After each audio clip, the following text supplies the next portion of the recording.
make strong men. Right. When we see crap like this, you got to do something, man. Don't fool yourself. We still in slavery. We being hanged, we being killed. And they love doing it.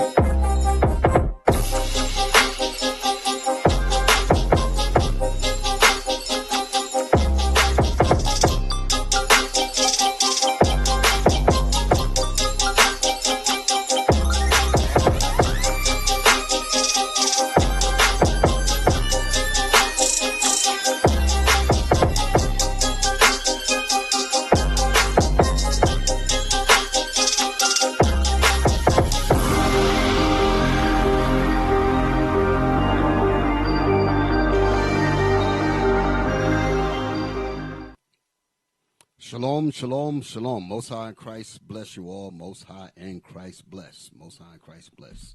Bishop Yawsop here. We are dealing with the Bible, the Book of Our Fathers, and we're going to open up from where we've been kind of all over the place, and I'll tell you what I mean by that.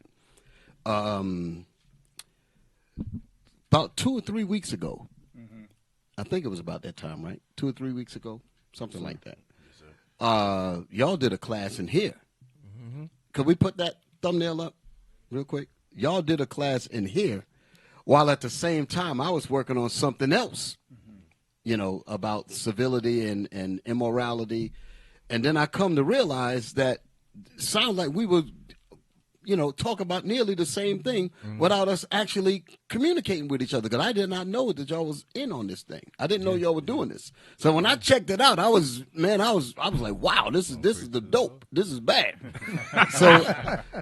So y'all know I've been hitting y'all up ever since. Yeah, and then, for the classes that I did after that, for the last couple of weeks, it had tinges, if you will, elements of this in it, but that was already in my lesson. So it wasn't like we compared notes. The Spirit just said, deal with this thing here. Right. So let me say it like this here. There's a lot of things that's going on in the earth right now. Let me face my brothers and sisters.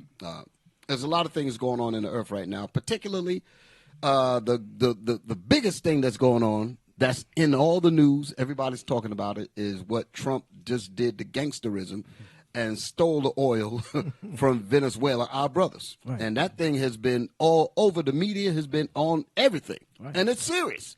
A lot of us, by right, we're mad because we see how this man get down. And I did not want to go into that particularly because that's going to happen regardless. But we still got to, I'm going to mention bits of it just to satisfy people's mental taste buds.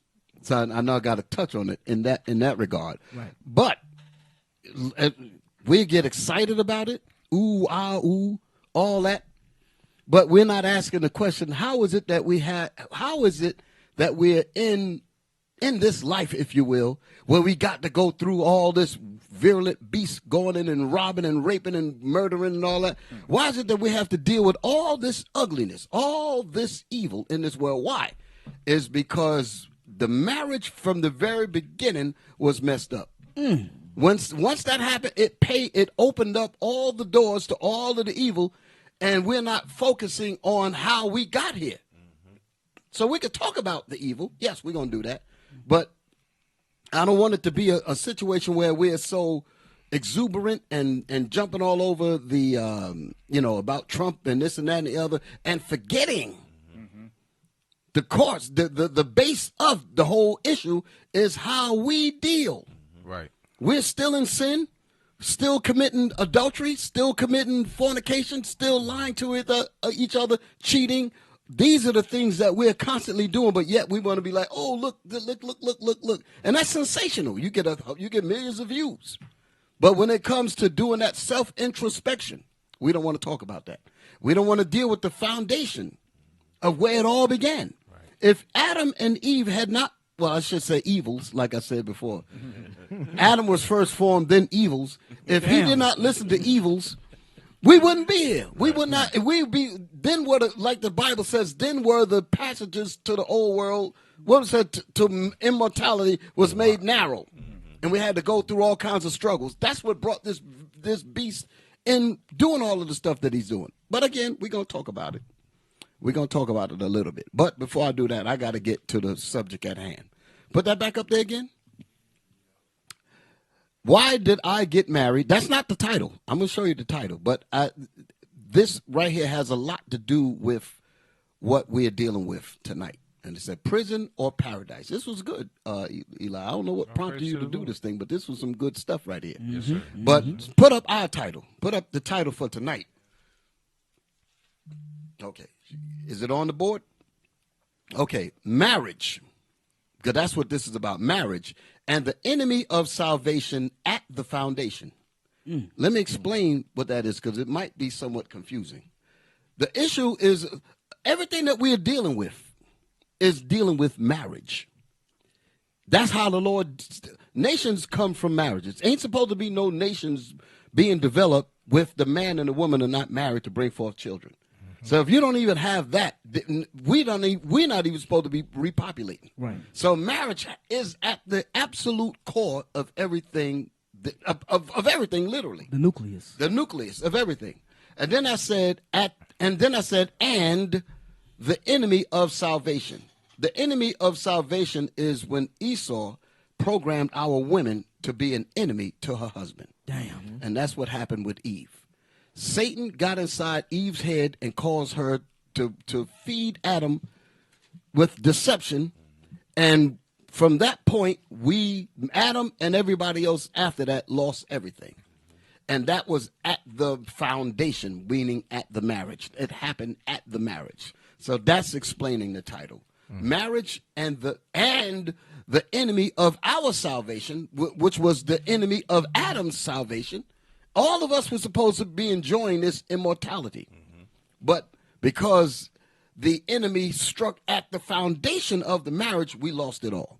And that's the reason why now we got to talk about Trump. We got to talk about the evils of Venezuela. We got to talk about the evils of what happened in Panama. We got to talk about the evils of what happened in Iraq. We got to talk about the evils everywhere, all over the place. We got to talk about the drugs, the gangs, everything, because we were lost from the very beginning.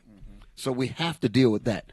It's a subject that we don't want to talk about. You don't get many likes and views on stuff like this because it's not, quote unquote, exciting. You understand? But it is what it is. So we're going to talk about these things. Right. All right? So before we get started, let me just go around the room. Yes, First of all, shalom to my brothers and sisters that are following us online. All praise to the Most High. Happy to have you here with us tonight. Okay? Bishop Yawasat, what do we got? Shalom, Israel. Most High Christ bless. Captain Ashon. Shalom, Israel. Most High Christ bless. Ozzy Kiel.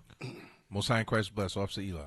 Shalom, Most High Christ bless, Officer Yan. Most High Christ bless, Officer Liam. Okay. Now we're going to get right into it. Let me deal with a couple of things to show you where we're at, and then we have to focus on how do we fix this. That's what this is really about. But we're going to be talking about some of the things that's plaguing marriages right now. Right. Because like I've been saying over the past couple of weeks, I said that I was horrified when I had to look at some of the reports, and I'm talking about within IUIC, because we like I pointed out last weekend, we have a system where we have to know what's going on in our sanctuaries, and whenever evil comes up, we need to know the root of it. We need to deal with it. We need to expose it and get it out of here, so that we can be blessed by the Most High. So one of the things that was really bothersome to me was looking at, because like I said, it's not many of us. We do, by the grace of the Most High, we do a fairly decent job in keeping evil out of IUIC. Yes, sir. But every once in a while, you do get one or two, get a few of them. And sometimes these situations be so horrifying and so evil, it just prompts you to just have to deal with it. I was literally almost sick looking at some of the evil, and I've been talking about it. The brothers that mean to do well get with women that they don't prove properly, and then they still try to make something happen, try to make the marriage like we were talking about in the lesson here. Try to make the right kind of marriage, and she just have a whole different mentality. Now, I know, like I think you pointed out last week about that said we're not being gender specific, something like that, right? What was sir. It? Basically, because of the topic, we know we could go one way. Yes. Just based off of Genesis chapter 3, but we're trying to, at that day. We were trying to be more neutral Yes. in the subject matter, knowing that, of course, we Bring could always deal with the women, but the foundation of the family is the man. Absolutely. You know, so we understand that as leadership, we deal with the men all the time, but we got to deal with the women. We got to deal with it. We got to do it. And I want to say off the top, shout out to the sisters that's in their right mind. Because like I said. Yeah, shout out to the sisters. No. Now you laughing. Right. Tell me why you laughing. Because it's like. because the sisters be like, yo, we male bash us, women bashing and chauvinism, and we gotta do that. Misogynist. Yeah, we gotta say, We yeah. do that. And listen, first of all, I don't even know. listen to that. But Right. it's good. It's amazing that you have to bring that up because if we're pointing to one segment of the nation, they're saying it's bashing. I mean, this is really crazy because it's not about bashing. This is about fixing the problem. You know how heavy that point is that we got to use a disclaimer. There you go. That's to my deal point with right there. just to deal with the subject matter of the Bible because of Esau. And that's all. And that's because of Satan. But go ahead. And then we got to use a disclaimer to deal with what Esau developed in our women, just to even deal with the problems of them specifically. If they got issues in the marriage, we gotta have a disclaimer like, hey, we deal with the men too, but we got to deal with y'all. Right. Why do we even have to say that? Why do we have to say that? When you wouldn't be here without the man, your kids would not be here without the man. You understand what I'm saying? Right. So we need each other. So when I'm correcting, if I'm getting on sisters, believe me, we get on the brothers too, because just like you said, which prompted me to say what I'm about to say, at the end of the deal. The Most High charged Adam. He said, it's your responsibility. You understand what I'm saying? Yes, sir. He blamed the woman. He says, that woman you gave me. Remember that? Yeah. That scripture. Read that. And Bishop, and the men get it worse than the women do. Oh, yeah, of course they do. Of course they do. But again, while we're looking for that, shout out to the sisters that's holding it down, doing the right thing, because believe me, a lot of these sisters out here, they need your proper example. So read that. They're doing it more too, Bishop. Yeah. You're starting to see a lot of many of the sisters. You know what? Yeah, go ahead. Go bring it up. It was an influx of the sisters in the world that we would see more of them, the pick-me's. Now I'm starting to see a lot more of the sisters, not just in our congregations but others, showing their light. Yes, and that is true. It is, and I pointed this out in the classes in the sanctuary a few Sabbaths, maybe about a month or maybe almost 2 months ago, and I made the point of saying about how righteously influential the sisters are, because our women are having a positive effect on the sisters that's in the world. Right. Some of them are getting themselves together just by watching. You understand? Fringes on deck, all that. I've been seeing it, and I remember making the point in the congregation that day about how good it is that the sisters do their thing. Because I was making a point again of saying that sometimes people don't think that we see the good works of the women. Right. And I'm making a point because I'm seeing it on the TikToks and different videos. Even they're not even connected with IUIC. They're following that righteous example. Now I see the head wrap and all that. They talking right. And I know that has a lot to do with the sisters that's in their right mind. So I'm not necessarily speaking about them. Like I pointed out last week, I said that every once in a while we have situations with sisters in the body that's just outright evil as hell. Damn. And that was the report that I was talking about that particular day, which is the one that stays at the front of my mind because it was that evil. It was that evil, the pizza man. Stuff like that. Extra delivery. He was taking care of all her children, and none of them came from him. And she was out here, and she was out here doing the nasty and got pregnant by the dude. Damn. Yeah. And still none of them. And still none of it is. Yeah. It's stuff like that. And then I had to pay attention to the spirit. Because the brother, he got his composure together and he had to bring forth the evidence. He said, listen, this is what's going on, and that was over with. Yeah, he had to end that. But can you imagine the hell that he went through For all those months, almost a whole year, she didn't want to lay with him. Nothing, all that kind of stuff. So he was really catching it. So what I was doing with this particular lesson today, I want to talk about, and this is not just to him. I'm not, this is not specific to anyone, because there's a lot of brothers. Right. There's a lot of brothers that's silently going through these kinds of things right now. Yeah. And I came to find that out last week. Last week, I was in Phoenix and teaching. And y'all can go back and look at the tape. And Deacon Joshua said, after class, y'all could come up and, talk to us. Man, shoot. As soon as the cameras went down. It was a line, huh? It was a line of brothers. So I say that there's a lot of brothers that's going through this kind of stuff. And we're going to talk about some of that stuff today. Because at the end of the day, we're trying to get the kingdom. Right. Sisters are trying to get the kingdom, as many would say. If you want the kingdom, you got to do right by your man. Mm-hmm. You got to do right by your husband. If you ain't going to do right by your husband, that means you want to stay here. Mm-hmm. You want to stay with your man being subjugated to our enemies. Now, this thing goes deep. This thing goes real deep. I'm going all the way back to the old school, back to the One West days. We was out teaching. I've said this before.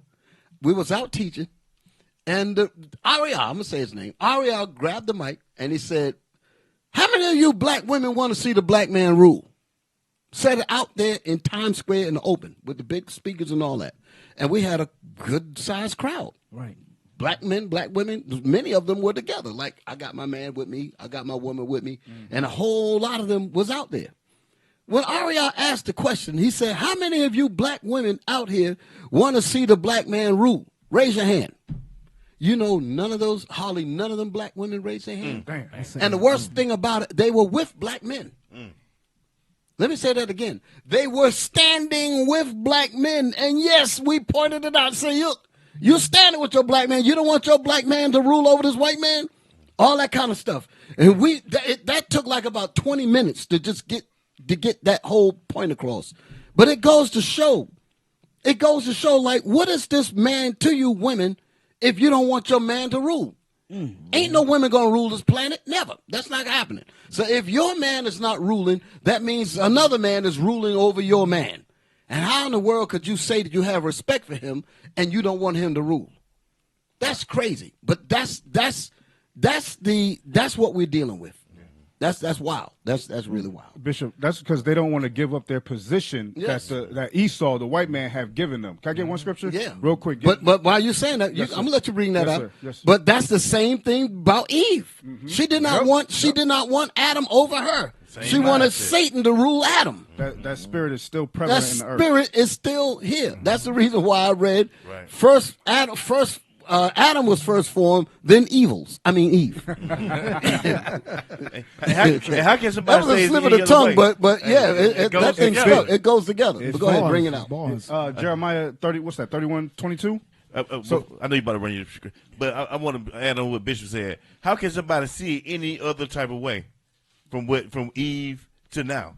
It's the same thing. It's the same thing. Same spirit on the earth. Go ahead, and if we're not looking to tackle that, we'll stay in this mess forever. Right. I'm putting it out there. If we don't get the righteous control over our nation, which include the black woman mainly, because she's part of us. She has to be up under her man. Yep. This is again. Here goes the disclaimer thing again. It's like, what are you saying, that I got to go into slavery?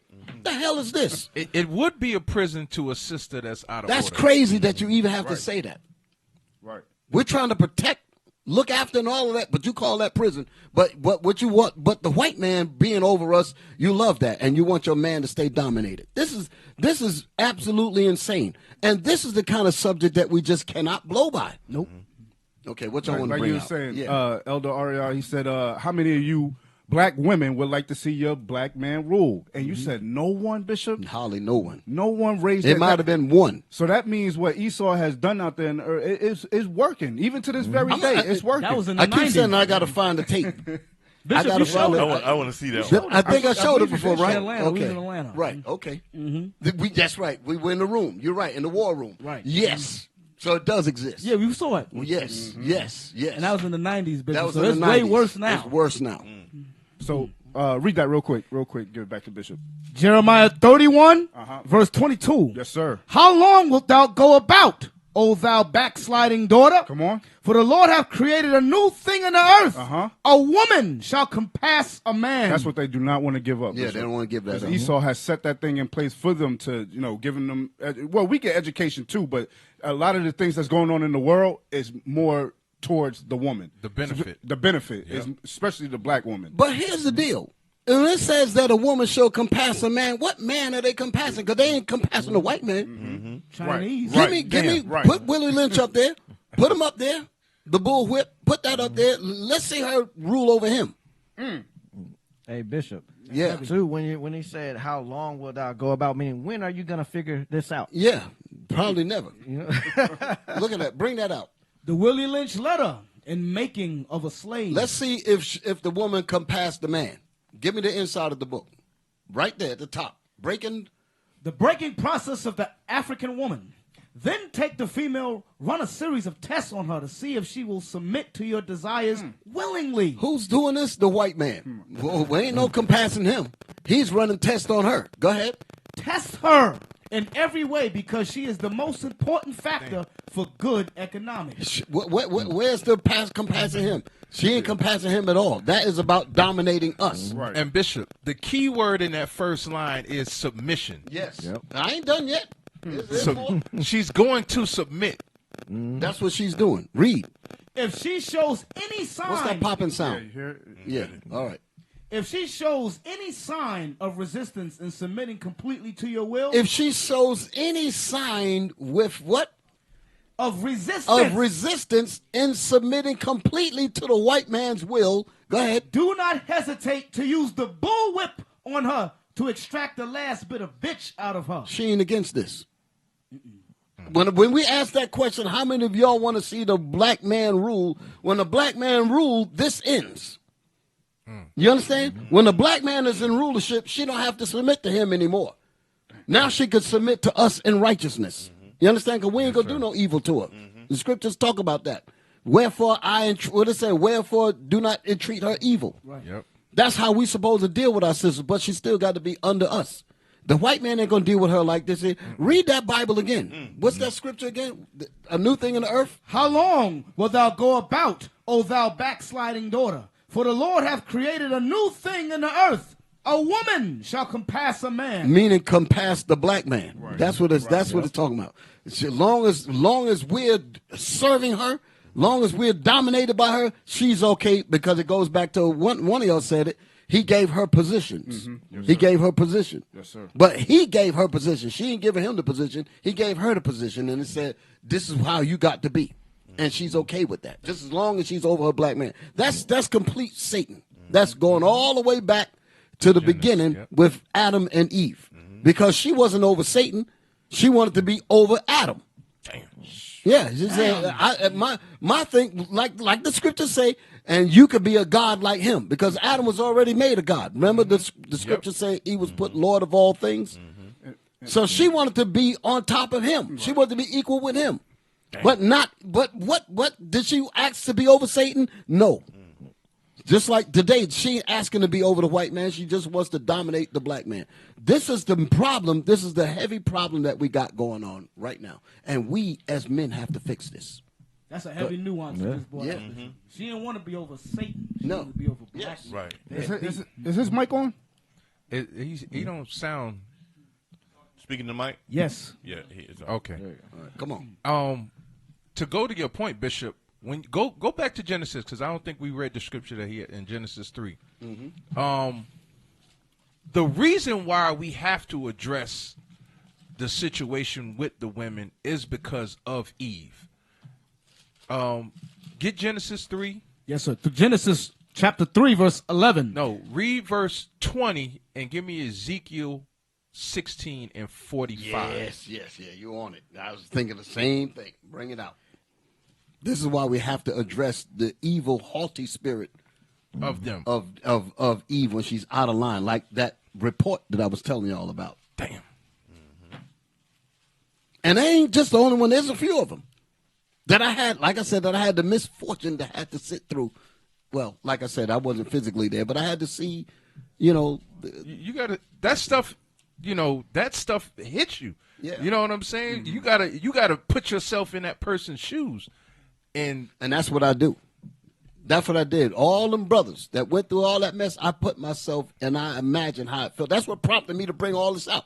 Because I put myself in their shoes on all the levels. When he tried to touch the woman, all that, and that just shoot his confidence down and all. I had to put myself in his shoes going through that. And these sisters need to hear this, because you'll have sisters that see the some of us used to, they see us marching, and they want that man. They like, damn, I want that man, but they don't want to give up what they got to give up to be what that man needs. They just want that man. They want what God has changed, but they don't want to change. But read that real quick. Genesis chapter 3 and verse 20. And Adam called his wife named Eve. So her name was. Read it again. And Adam called his wife's name Eve. Oh, he called her. Yeah, okay. So Adam named his wife Eve. Why? Because she was the mother of all living. Key word is the mother.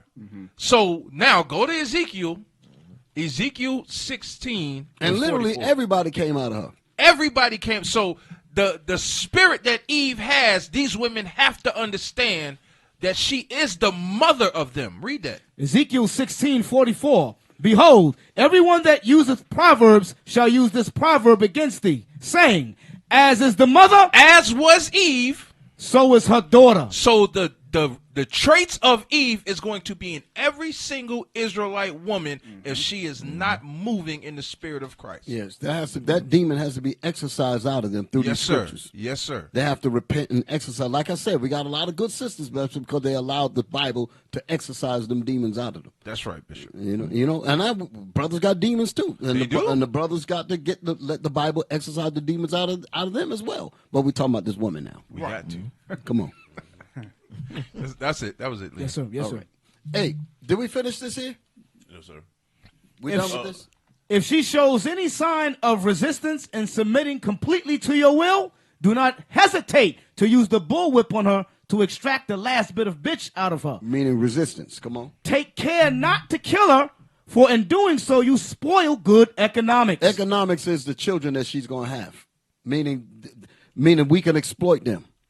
The Bible has words called like cockatrice eggs, spider eggs, basically. That's how our children going to be, wild and gremlins. Bam. YNs. Read. When in complete submission, she will train her offspring in the early years to submit to labor when they become of age. You know, I was watching I was just to show you how bad our brothers and our people are, man. You can watch some of these videos and just watch how these sons are out here in the street.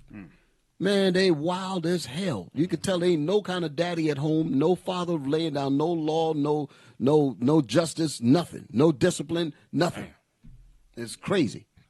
But that's what happens when your nation is over your man, and your man is suppressed, and he can't get his authority loose like he's supposed to have. He's supposed to rule with authority, but you want the white man to rule over him. This is crazy. This is crazy. And that goes back to your title, Bishop, why the emphasis is the enemy of salvation, because the salvation that we need them. They need us, but we need them in salvation. Yes. And they become an enemy to our salvation and the nation as a whole if they do not come under subjection to their man first and foremost and under Christ. So we got to bring it out. I got to show you how bad it's got. I got a few scriptures here, but I'm going to skip those and go right to the point. Kind of unorthodox today on how I'm moving, but it's all right. Give me the book of Hosea. Let me show you how bad it is. Hosea chapter 4, verse 2. You can read 1, but the main point is in 2. Yes, sir. Hosea chapter 4, verse 1. Hear the word of the Lord, ye children of Israel. For the Lord had a controversy with the inhabitants of the land, because there is no truth nor mercy. This is mainly northern kingdom, but this is actually going into all the tribes of Israel. Read it again. Because there is no truth nor mercy, nor knowledge of God in the land. The laws of God is not being followed. Go ahead. By swearing and lying and killing and stealing and committing adultery. That's the part that I wanted to get to. I read this last week in the Sabbath. Right. And I was unaware temporarily of the word adultery coming up. Read that statement again. By swearing and lying and killing and stealing and committing adultery. When you commit adultery, that's violating the sanctity of marriage. Now you're bringing in jealousy, you're bringing in anger, you're bringing in a whole lot of different spirits now because somebody else slept with my wife, kind of thing. Read that again, that line. And committing adultery. What's the next part? And break out, and blood toucheth blood. Because of the adultery, people are getting put to death.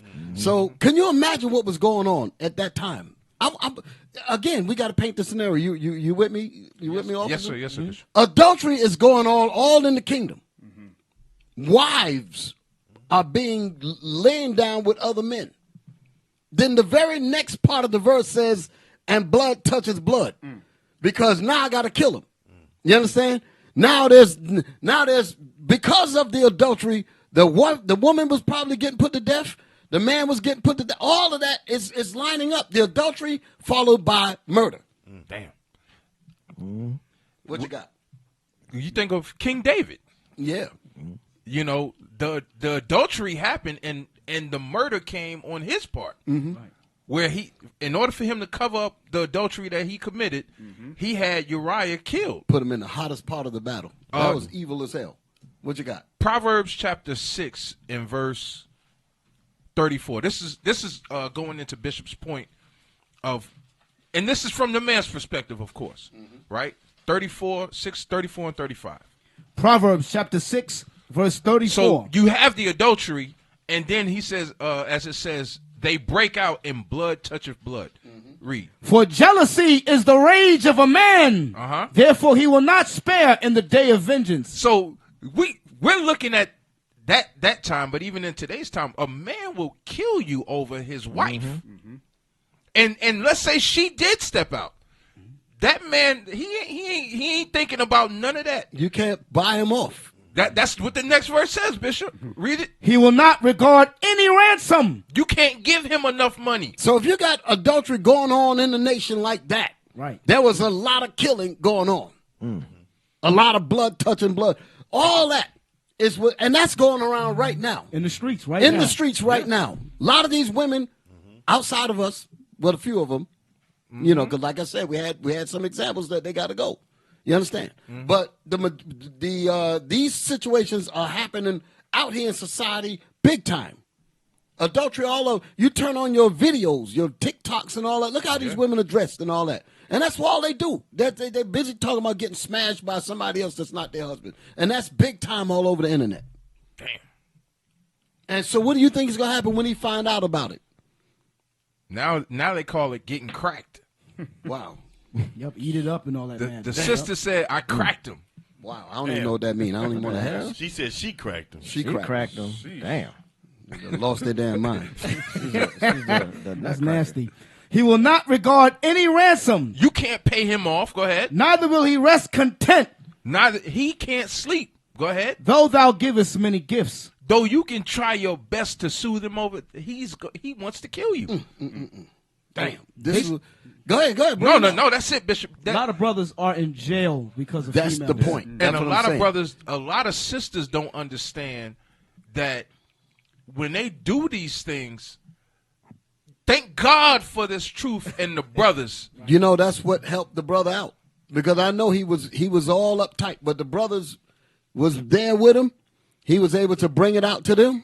And all the information and all that, and the brothers comforted him because they knew where his mind was at after going through that. And I'm not talking about anybody specific. I'm trying not to be specific to him because I've heard this kind of situation multiple times. So it's not just dealing with that one brother. Right. I've seen this kind of thing multiple times. Right. Some worse than this. Okay. Bring it. What you were saying though? That was the point. We have to have that comfort around him to keep him from going off. Yeah, for what the scripture says that that potential of what's going on in that man's mind he could destroy himself. Yes. I think Captain Ashan said it, or Officer Liam. A lot of men are in jail for this reason, and they were not even married. Exactly. They're in jail right now because of a woman. Yep. Like it says in First Ezra 4. You know, you go slay a lion, a beast, you do all of that and bring her the spoils, and then you find out she's spoiled. Oh man, please. You think about it. Why do brothers do all what they do? Go to get to college, get the raises on the job, get the positions, right? All that, drive the so-called cars, and all of that is to please that well, I shouldn't call it damn, to please that woman. You dig it? That's right. And that's all right, because that's what we do. You understand? Because if it wasn't for that, if it wasn't for us trying to deal with the woman, we'd just get a little box somewhere and live, and Right. You understand? We really wouldn't even care. No furniture. No furniture, nothing. You understand? We be all right. I mean, put a leaf on the stone at least, so I can have some kind of comfort. But ordinarily, simple. But you get the point. We do all of this for them, and then this is your field. This woman is your field. She's the field that you plant your seed in. And here comes somebody else coming in your field and messing it all up. Mm-hmm. Damn. And you done did all this hard work. You done went and went to school. You done went to all kinds of training. You done got all kind of positions on jobs. Whatever you did all of that. Then you put a few kids through her. You understand? Mm-hmm. Now all of a sudden some dude from out in the street just pop. That make you go up. You dig it? That thing destroyed the family. Yeah, man. The kids going to be messed up. It messes the everything up. damage goes so deep, and you wonder where all these problems come from. It comes from stuff like that. Mm-hmm. And we got to address those things there, man. That's the real deal. Women got to have some sense, man. And sometimes the brother they dealing with, he ain't got a decent pair of shoes. He ain't got nothing. Right. Damn. Hey, real quick, get Sirach chapter 26, start at verse 20. Because you mentioned, Bishop, the field. So that's what our wives is to us, a field, a fruitful possession. Go ahead, read. Sirach 26 and 20. When thou hast gotten a fruitful possession. Okay, when you have gotten that field, when you have gotten your wife, go ahead. Through all the field. Sow it with thine own seed. So the point that I wanted to make out of there, you got that field, you got that wife. You do anything to protect her. You make sure that you guide her. And if you think about a field, you do anything to protect those crops. Okay, you don't want any deer coming in there. You set traps. Right. You put up scarecrows. So when another man comes into your house ruining that field or ruining your wife, you got traps. Literally ruining. Yeah, you defile the field. But you got those traps. Damn. So that goes back to that Hosea, you know what I mean? Blood touching blood, all of that. So, hey, be careful with your choices that you make. With your choices come consequences and repercussions. Need to understand, the women need to understand their value. Mm-hmm. Yeah. And understand what they mean to that man. And they can destroy that man by not understanding that. And I want to start talking about those levels. First, give me Sirach 36, verse 22. Let's read that real quick. Yes, sir. Then I'm going to turn it on. I'm going to show you, because you pointed it out. You mentioned the book of Ezra, the 4th chapter, about the influence, for lack of a better word, right, that the sisters can have in supporting the brothers to do righteousness. They have that power. You understand? We're willing to jump into a pit, fight lions and all of that, go to war and all that to bring the spoils back to her. All she has to do is treat us right. You understand? And be behind us, man. Yeah. When you see brothers on top of their stuff, on top of their stuff, everybody, most people with intelligence will say, see, he must have a good woman behind him. You understand? That's fixing him up when he come home. Like Bishop Kanai had in his class, I played the clip last week. Brothers come home from a hard day's work, drive home, car in the damn driveway, hot as hell. You turn the car off because you're just wasting gas, so the air conditioner's off. And you're sitting out there, you sweating with a damn hot-ass can of damn beer. You drink the beer, it's all warm. There ain't nothing wrong, ain't nothing flat, bro. Ain't nothing bad worse than warm beer. He sit out there, then he finish it, then he crushed the can. I'm a man. Now I got to go in there and deal with this. And he put his hands close to the door, and he feel that because he knows there's a dragon on the other side of that door. Hey, that original royalty video. Could we put that up there? I got to play that just for a second. This is what some brothers is dealing with. Just play that for a second. This is what some brothers is dealing with. And I got to say this here. That's the dragon. The dragon. Damn. Find that. Dragon. Come on. You got it? Put it up there. Hit it. Just play from the beginning. We're going to play a few minutes of this, maybe 1 or 2 minutes, and we're going to come out. I want you to understand. The brothers, now wait a minute. I'm going to say this here. The brothers that did this, shout out to the brothers. This was a very good video, and I think it's got a lot of views just because there's a lot of, what's the word, relevance to this. A lot of brothers understand this thing. Relatable. It's relatable. Thank you. All right, put it up there. Let me see it. The word. Whew. Hey, man, that thing was fire, ain't it? Bruh. Man, Lit. bro, That thing we was went super crazy, lit. man. Hey, but look, though, man, I got something I got to tell y'all, bro. What? I got a sister that I've been looking at, man. What I'm sister? going to show it to you right now. Look. This sister right here. Oh, Judy, you see who that is? Wait a minute. Is that the... Yeah. Oh, that's no. Too new, Hey, bro. Hey, nah, look, bro, you gotta leave her hey, alone. I'm telling you, bro. No. She needs No, to be I'm grown. telling you. This is the one for me. Not right Now, now. pause it for a second. Pause it for a second. Deacon Joshua went over something, and he's talking about the proving. Because we, brothers and sisters, they be so hot, they want to just get with it. But they need to take time to prove these brothers and prove these sisters. He said a minimum of 3 years. I like that. But I'm just throwing it out there because there ain't no scripture on it, to say yay and nay. But by right, you need to really put some emphasis on properly proving a spouse. Because you're talking about for the rest of your life. Right. You're talking about for the rest of your life. And if you're really thinking about someone to be with for the rest of your life, what is a few years to make sure that you're doing it the right way? And here's the thing. They said, well, we want to get married. And Deacon brought this out. He said, but you smashed the woman for 9 years. You understand? You ain't looking to get to no marriage. You understand? But when you mention marry, now when you mention that you can't have the cookies until you get married, now all of a sudden they're in a rush. So what are they really looking for? Smash. Yeah. And that's how all these damn problems and this Eve mess come all over again because the proper dedication and diligence was not put into making sure that the spouse is right for each other. Right. Prove a friend, the scriptures say. Okay, go ahead. Man, for right now and forever. Bruh, if you mess with that girl right now, you're going to be stuck with a dragon on your hand. You know what the scriptures say about that too. You lay with her, you stay with her. Damn. You right. So you serious about thinking about? Like I said, she too new, bruh. Bruh, leave So her she alone just hold for it. now. That's good. She just probably came into the body, brand new. Still got all kind of demons on them out in the world, but she looked good, as we would say. Soon as she get in, brother said, "Man, you know what?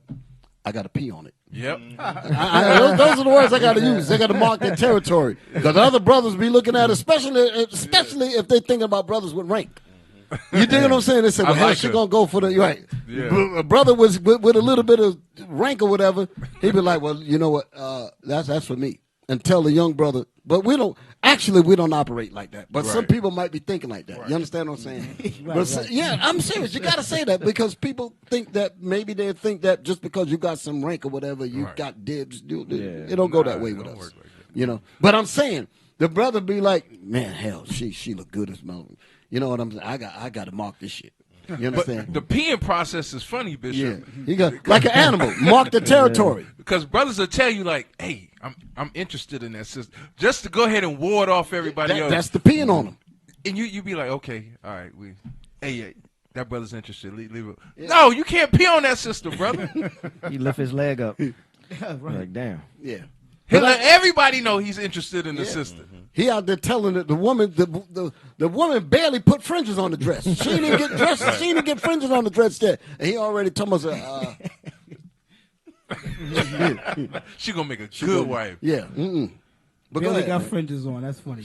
she barely got fringes on. Hit the button. Oh, leave her alone, bruh.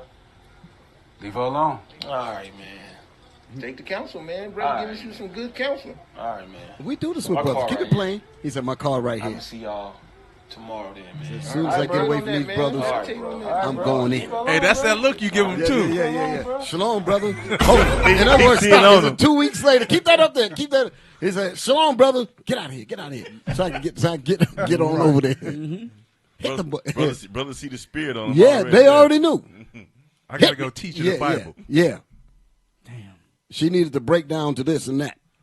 Yeah, Bible under the bed. Hit the button. Ass nigga. And I'm like, oh no, I'm gone. No, oh no, don't mess with Dragon. And I'm like, oh no, I'm gone. Oh no, don't mess with Dragon. Yeah. Listen here. And listen clear. This one gonna hit home for some of y'all. Yeah. Hold on, stop. He said the magic words. Because again, a lot of brothers is dealing with this damn thing. For real. In the song, he's dropping a nugget. It's gonna hit home for some of y'all. That's what I was talking about. After the class, the damn line came up. We were dealing. Go ahead, hit the button, man. Yeah. Didn't we just read it? No, I'm not conceited. If it ain't about God's laws, like Michael, just beat it. You stiff neck and I see it. If it's in the book, then it's needed. The wicked fleet with number 2, so sit down and just eat it. Most High said keep it. You out of order, just speaking. Against the law, can't pull it off. You unbelieving, I'm leaving. It's that time of that season. You lying for no reason. Me, devout woman, please. That then is treason, yeah. I need a pillow of rest, not a pillow of stress. My spirit is vexed. A woman like you is worse than death. I wanna do right, but you worse than left. I'd rather be alone than hurt my rep. Tempted your heart, gotta watch my step. You gotta watch your step, yeah, watch your step. I'm coming for the kingdom, that's life for them, yeah. You say you don't clean, girl, that's out. So please pass that tea, hit the side and get out. One again. You say you don't clean, girl, that's out. So please pass that tea, hit the side and get out. And I'm like, oh no, I'm gone. No, oh no, don't mess with Dragon. And I'm like, oh no, I'm gone. No, oh no, don't mess with Dragon. And I'm like, oh no, I'm gone. All right. That's heavy. Yeah, I know it's getting good. But I got to tell y'all something. The sister, she's really the wife of this brother. You dig it? This officer here. And it took a whole lot to get her to play this role. Because in reality, she's not like that at all. Right. That's not even in her spirit. The brothers had to like really try to get her, because it's not in her to be the role that she's asking, they're asking her to play. You understand? It was brought out to me that even the part where she, was moving around or whatever, like smack the Bible, it was really hard for her to do that. In other words, she's a good sister. That's my point. Right. In the real life, in the real deal. But it took a lot of work to get her to even play the role of this here. Okay. So I just wanted to give a shout out to that. That's Officer Shem and his wife. All praises to the Lord. Where we at? You want to Sirach 36 and 22. Yeah, bring that out. Yes, sir. The beauty of a woman cheereth the countenance, and a man loveth nothing better. Hold it. This is why we go in the pit. This is why we fighting the wars and all that. Read that again.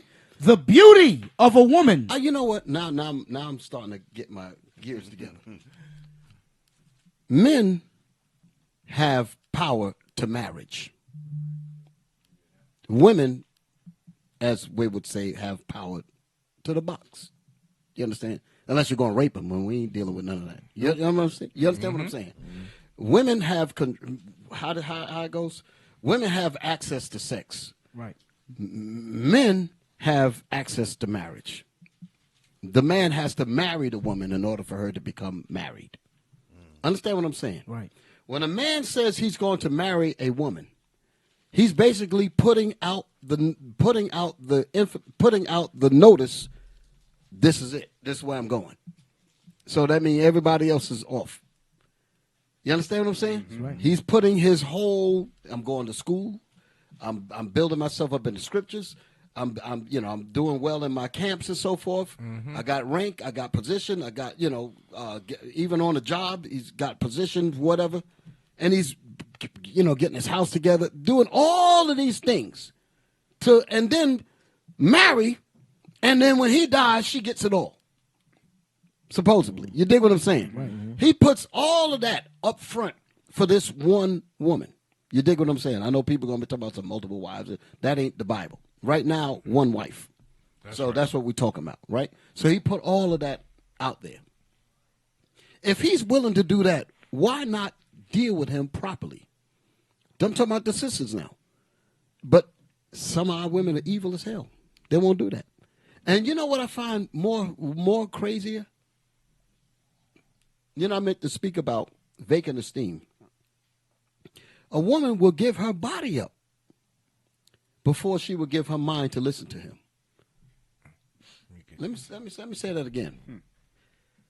Women will allow themselves to get smashed, but won't submit to him. You understand? And like Bishop Kanai pointed out, if a woman, when a man enters into a woman, having sex with her, she is in the most vulnerable spot of all times. Like Bishop brought up, and like many of us know, and it's just a fact. He could leave you with a baby. He could leave you with a disease. You understand? And other things. But you give yourself to him. You give your body. Your body's supposed to be a precious item, if you will. You don't just hand that off to anybody. You don't just let somebody play over you. You are a field that is set for the proper husbandman. Wow. And you don't just give yourself to you don't let anybody just walk into your field. So if this man is looking to plant his seed in you and put all of his resources to make sure that you're good, you need to submit to him. But they won't do that. They'll give their bodies up, but they won't allow the man to rule over them. You understand? Yeah. That's crazy. That's that scripture. Lovers of pleasures more than lovers of God. I got a short video to go into what you just said, Bishop. Bring it out. I just posted it. Why is it that some men prefer to make a woman a baby mother before they make her a wife? Yeah, I think from a male perspective coming into it, the fact is that the bar is on the floor, right? It's way easier to get ass from y'all than it is for us to go about the full process of a relationship and go through marriage. Damn! And I think that right there. Whoa! Stop. Play that again. I was trying to, my brain waves were being overloaded.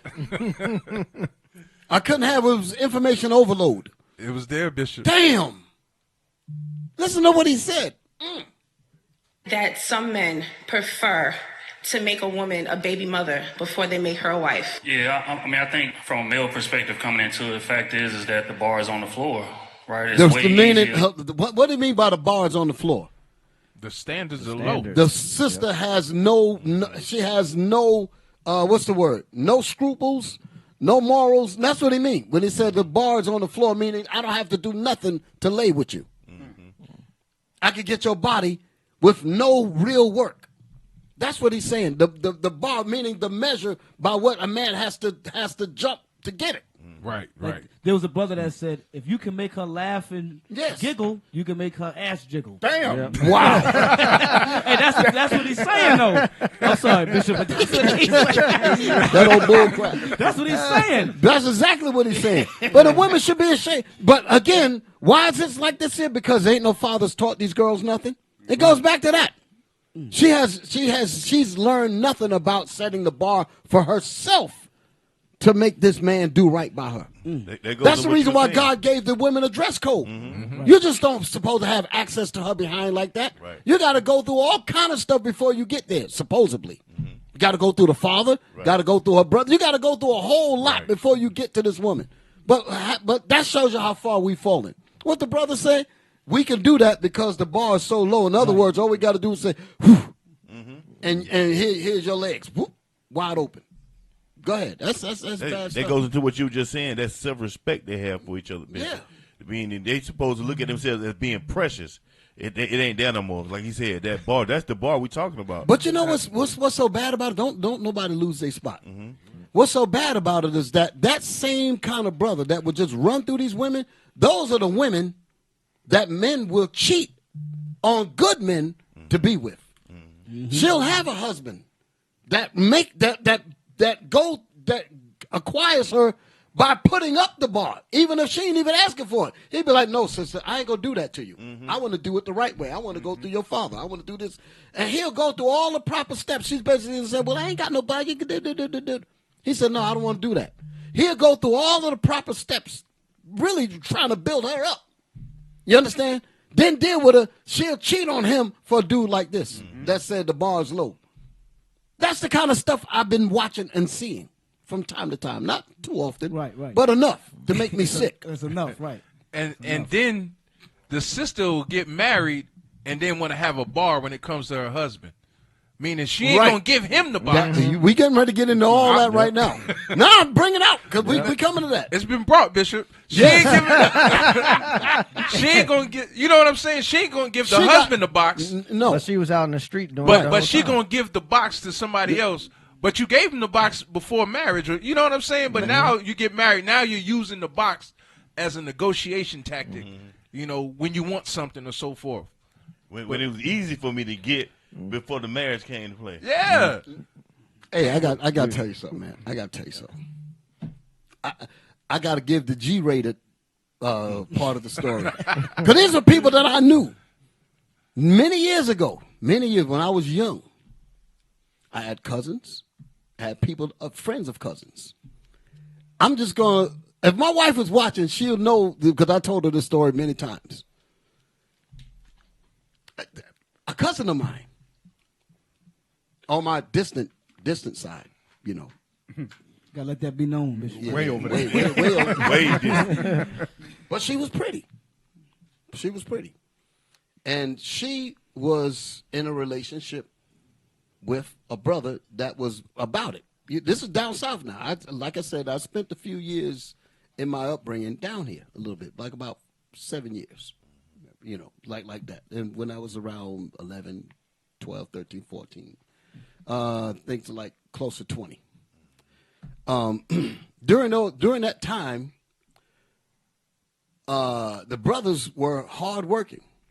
Brother had a good job, bought a house, took care of my cousin. You dig it? Good man.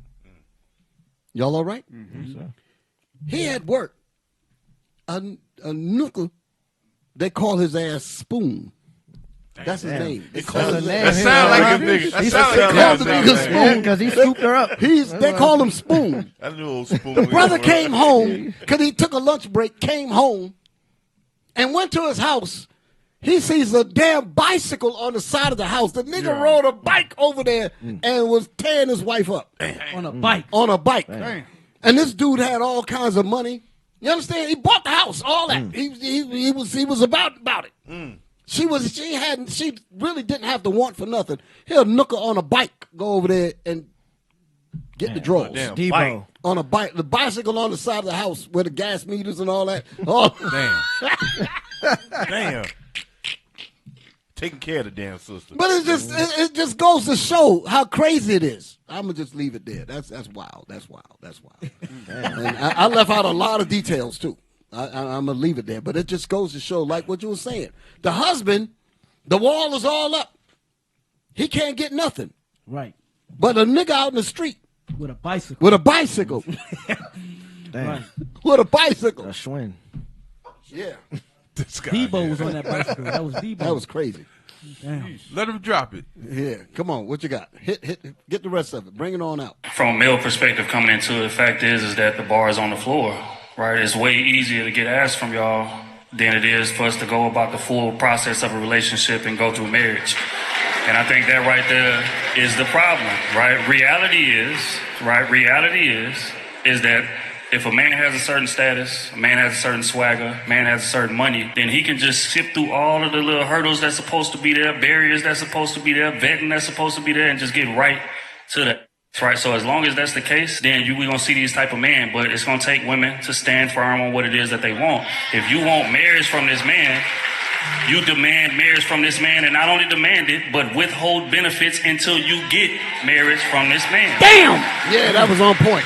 That was on point. I don't know who this brother is, but he said it all. That's what women's supposed to be thinking like. They're supposed to be thinking like that. He said all the barriers, the barriers. He mentioned the barriers. That's fathers, brothers, your own scruples, your values, all of that. You're supposed to hold all of that back.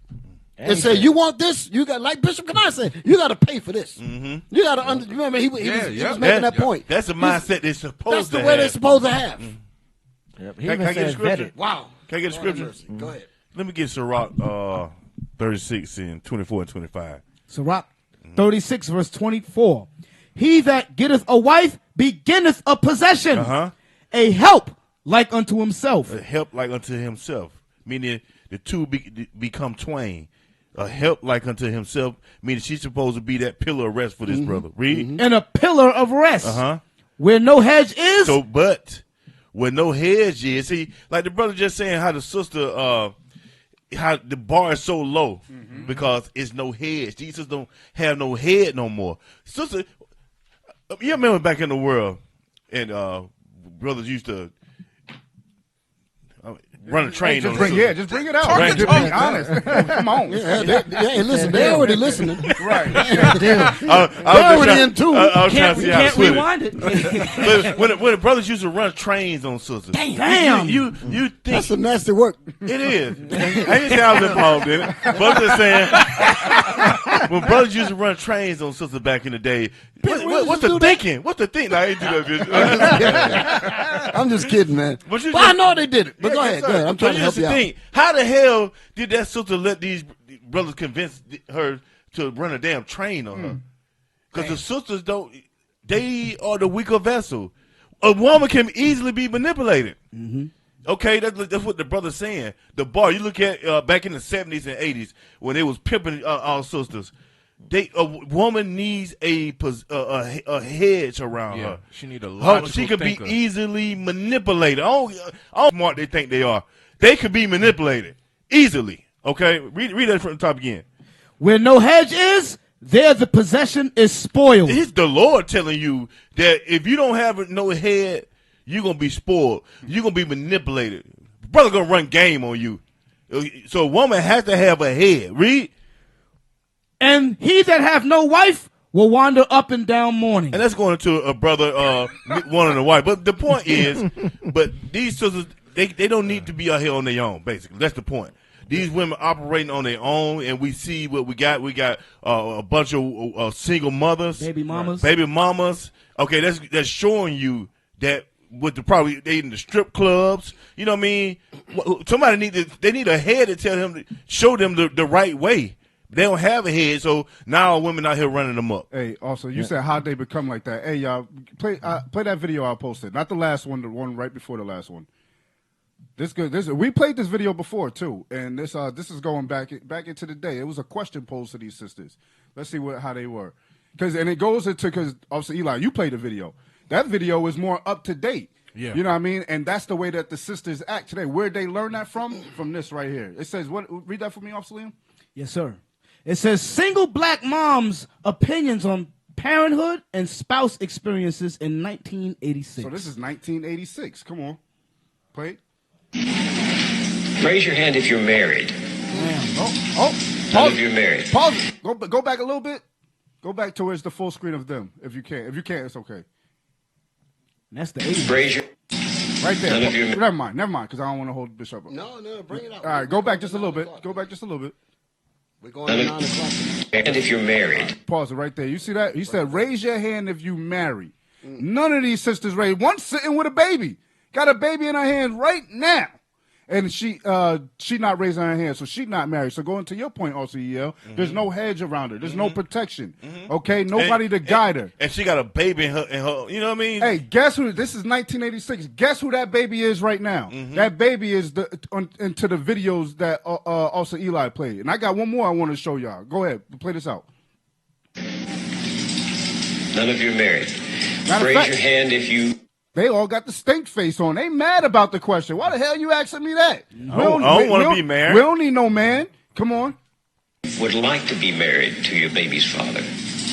Damn, look at the attitude. Look at the body language.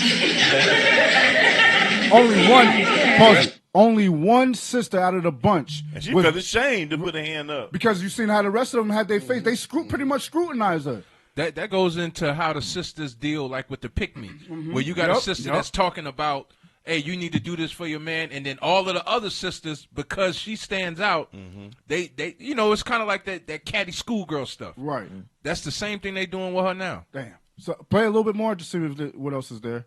Most of you who don't plan to get married, why don't you plan to get married? I'd like to know that. You already have your child to think about, and then a whole family to care for. You know, See, this is how you know they're not guided. You know what I mean? You say you already got your child to think about. Well, the marriage is supposed to come before the child. This is a crazy mindset. Right. So come out of this because I don't want to hold it. Go ahead. I want to add something to what you saying. And Cap, she said you got your child to look for. Don't you want a man to help you raise your child? But she's saying she want to raise a child by herself. Mm-hmm. And this is what that type of mindset has created. Now play the next video that I posted. This is exactly what it created right here. And this is what we got to deal with out in the world. These are the things that we got to change as men, as leaders. Because for too long, this woman has been over the man, and you see we got nothing but YNs out there. We got nothing but prostitution out there, okay? And even if these young sisters got their mind right, they still out there sleeping from every Tom, Dick, and Harry, getting abortions at an alarming rate. It's crazy. You gotta be honest, because that's what's going on out there. But play, this is what that was 1986. This is what that mindset created. Come on. You have any kids? I have 4. Okay. All your kids by the same man? No, I have 3 baby daddies. Hey. 31. Do you have any kids? Pause it. Yes. She has four kids by 3 baby daddies, and then you hear the song in the background, "Baby Daddy." Y'all remember that? Yeah, man. Well, go ahead, man. It's crazy as hell, man. Go ahead, play. Make a joke out of it. 4. All by the same man? No. How many men? I'm 3. I got 3 baby fathers. Do you have any kids? 3 baby fathers. Yeah, I do. How many kids? 5. All by the same man? No. How many men? 4.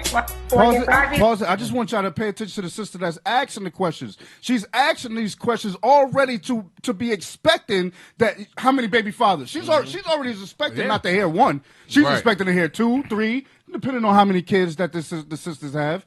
And that's crazy that our sisters have that type of mentality. And Cap, that's a singles show, so they're looking for men, and that's why she's asking them that question. And those would be the sisters that see us marching and then come in here with those children, and then a brother wants to come in and be righteous to him. There you go. And That's then exactly she what the situation. That's Mm-hmm. exactly what the situation was. What you just said right there is exactly that report that I was talking about. It was exactly this kind of case here. Damn. Can I bring out something real quick? Yeah, yes. Give me Sirach 6 and even the music you said. Remember that song? they made a song about Baby Daddy. Out of it. Like 7. Bishop said, making jokes out of it, but it ain't nothing funny about it. This ain't funny. It's not funny at all. So the first, not the video that was played with the man, he said that the woman have to have standards, right? She have to set the bar. She has to demand marriage, right? Meaning she has to be vetted. That's a word that he used. Like they have to vet the men. But go ahead, read that. What you want, Sirach? What? Sirach 6 and 7. Oh, Sirach chapter 6 and 7. If thou wouldest get a friend, prove him first. Meaning what? Vet them, prove them, to make sure that that's who you want to be with. Demand marriage. If you want to get married, then that's how you're supposed to be rolling with that man from the jump. You're supposed to vet them, prove them. Read that from the top again. If thou wouldest get a friend, prove him first, and be not hasty to credit him. Don't crack open your damn legs. Don't crack open your damn legs to that man. Right? If you want marriage, then you're supposed to demand that thing. But that's the thing. Also, remember, like the video that we just watched, they don't want marriage. They're not being taught marriage in no aspect of their life. Not in music, entertainment, not in their education system, none of that. Marriage is unprofitable to these women nowadays. Yeah, and it came up with what Bishop had earlier with the Willie Lynch letters when it says the good economics. That bullwhip that they get whipped with today is that welfare, that EBT. Because without a man there, they're not going to get that money. And that's why they keep having them kids too. Yeah. And again, it ties right back into what this lesson is about. It's the enemy of salvation at the foundation. Right. That's what we're dealing with. Because we ain't never going to get to the immortality, like I was with the classes that I taught before. Yes, sir. We ain't never going to get to the civility, with the immortality. You know, we're not going to get there because of this kind of thing here. So this is the reason why, again, we have to really work hard to break this cycle of evil. Here's another one. Put the video up. Watch this. I just sent the last one. Watch it now. This right here is about cheating wife gets exposed. That's what this is here. So she's at home. Yeah, it was a TikTok video. You know, this is what they call it, stage or whatever. Yeah, skit and all that. But listen to the conversation, because believe it or not, y'all all right? Yes, sir. Yes, sir. A lot of brothers watching this is going through this BS right now. Damn. I'm telling you. Hit the button. Hit the button. Wyatt, you're not gonna police who I hang out with. And yes, I have male friends, if that's what you want to know. Yes, I have male friends. So you hang with male friends? Yes, I have male friends. Yes, I do. Please. As if you freaking doing your job. You ain't doing nothing. Damn. Nothing. Love is not enough. Are you serious? Please. I was out doing my thing. How about that? That's fine. You might as well go ahead and pack all your stuff up now. Okay, yeah. Because you out of here tomorrow. I bet. I'd like to see that. Please. You out of here tomorrow. Yeah, okay. No, pause it. She talking like this. She said, listen, nigga, I already taken the house. I'm doing this. I'm doing that. And that's where that other video comes in. You want to push him to the point where he cheats. That's the video I was playing. I got that lined up because I got to play with this here. That's because of the evil treatment that he's getting. That's going to eventually push him out, and then she'll use that in a divorce settlement and take every damn thing. Half. Hit the button. You can stay out to 5, 6, and 7 o'clock. You finna go to the courts? You finna go to the courts because you're not finna evict me from the place that I live. How you figure that?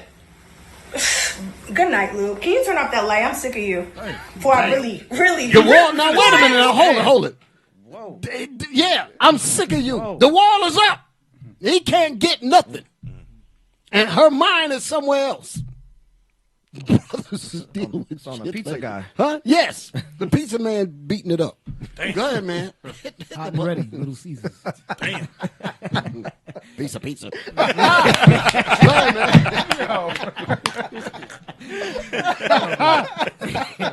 Go ahead. Hit the button. Boy, I really hurt your feelings. Hurt my feelings. Boy, I really hurt your feelings. Hurt my feelings. You're not ready for the truth, sweetheart. Tell me the truth. You're not ready for that. Tell me the truth. You ain't ready for that. Let's hear it. You ain't ready for that. Well, maybe if you were doing your job, I wouldn't be out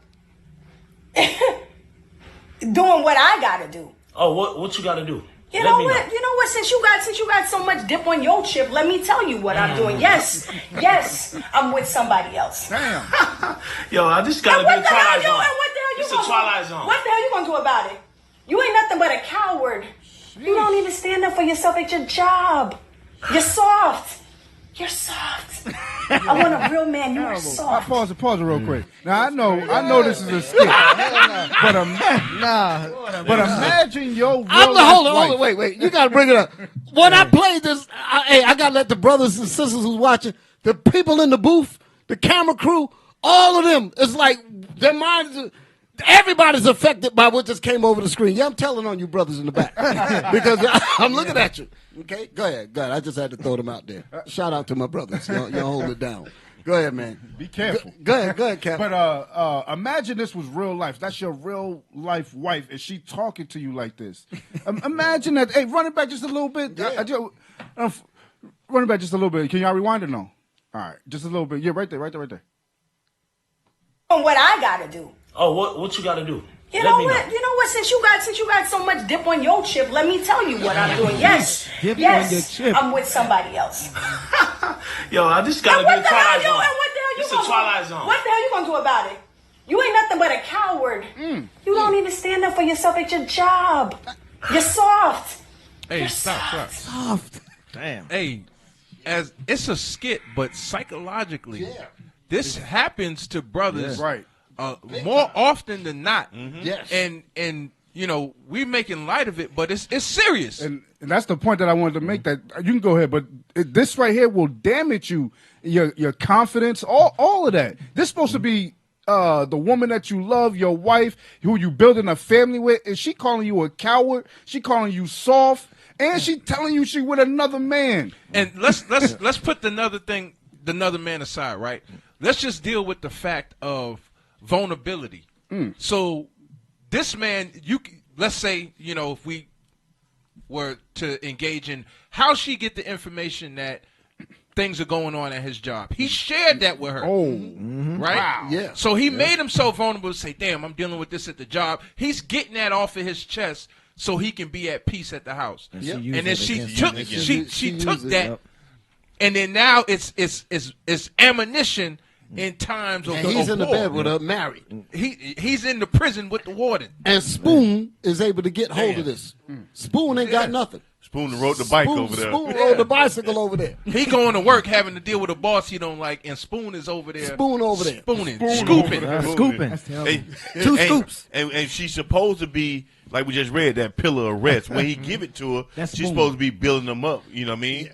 Yeah, that's Spoon right there. That's Sure. Spoon. That's That's Spoon. Spoon That- right there. that's the kind of nigga she want. But one of y'all said it. The confidence is gone. Give me the Bible. Sirach 25, verse 20. Oh, Spoon. Sirach 25 and 20. As the climbing up a sandy way. That's his confidence. This is what it's like. This is what the man is feeling. When you got to come home to a contentious woman like this, it goes back to what Bishop Kanai was saying.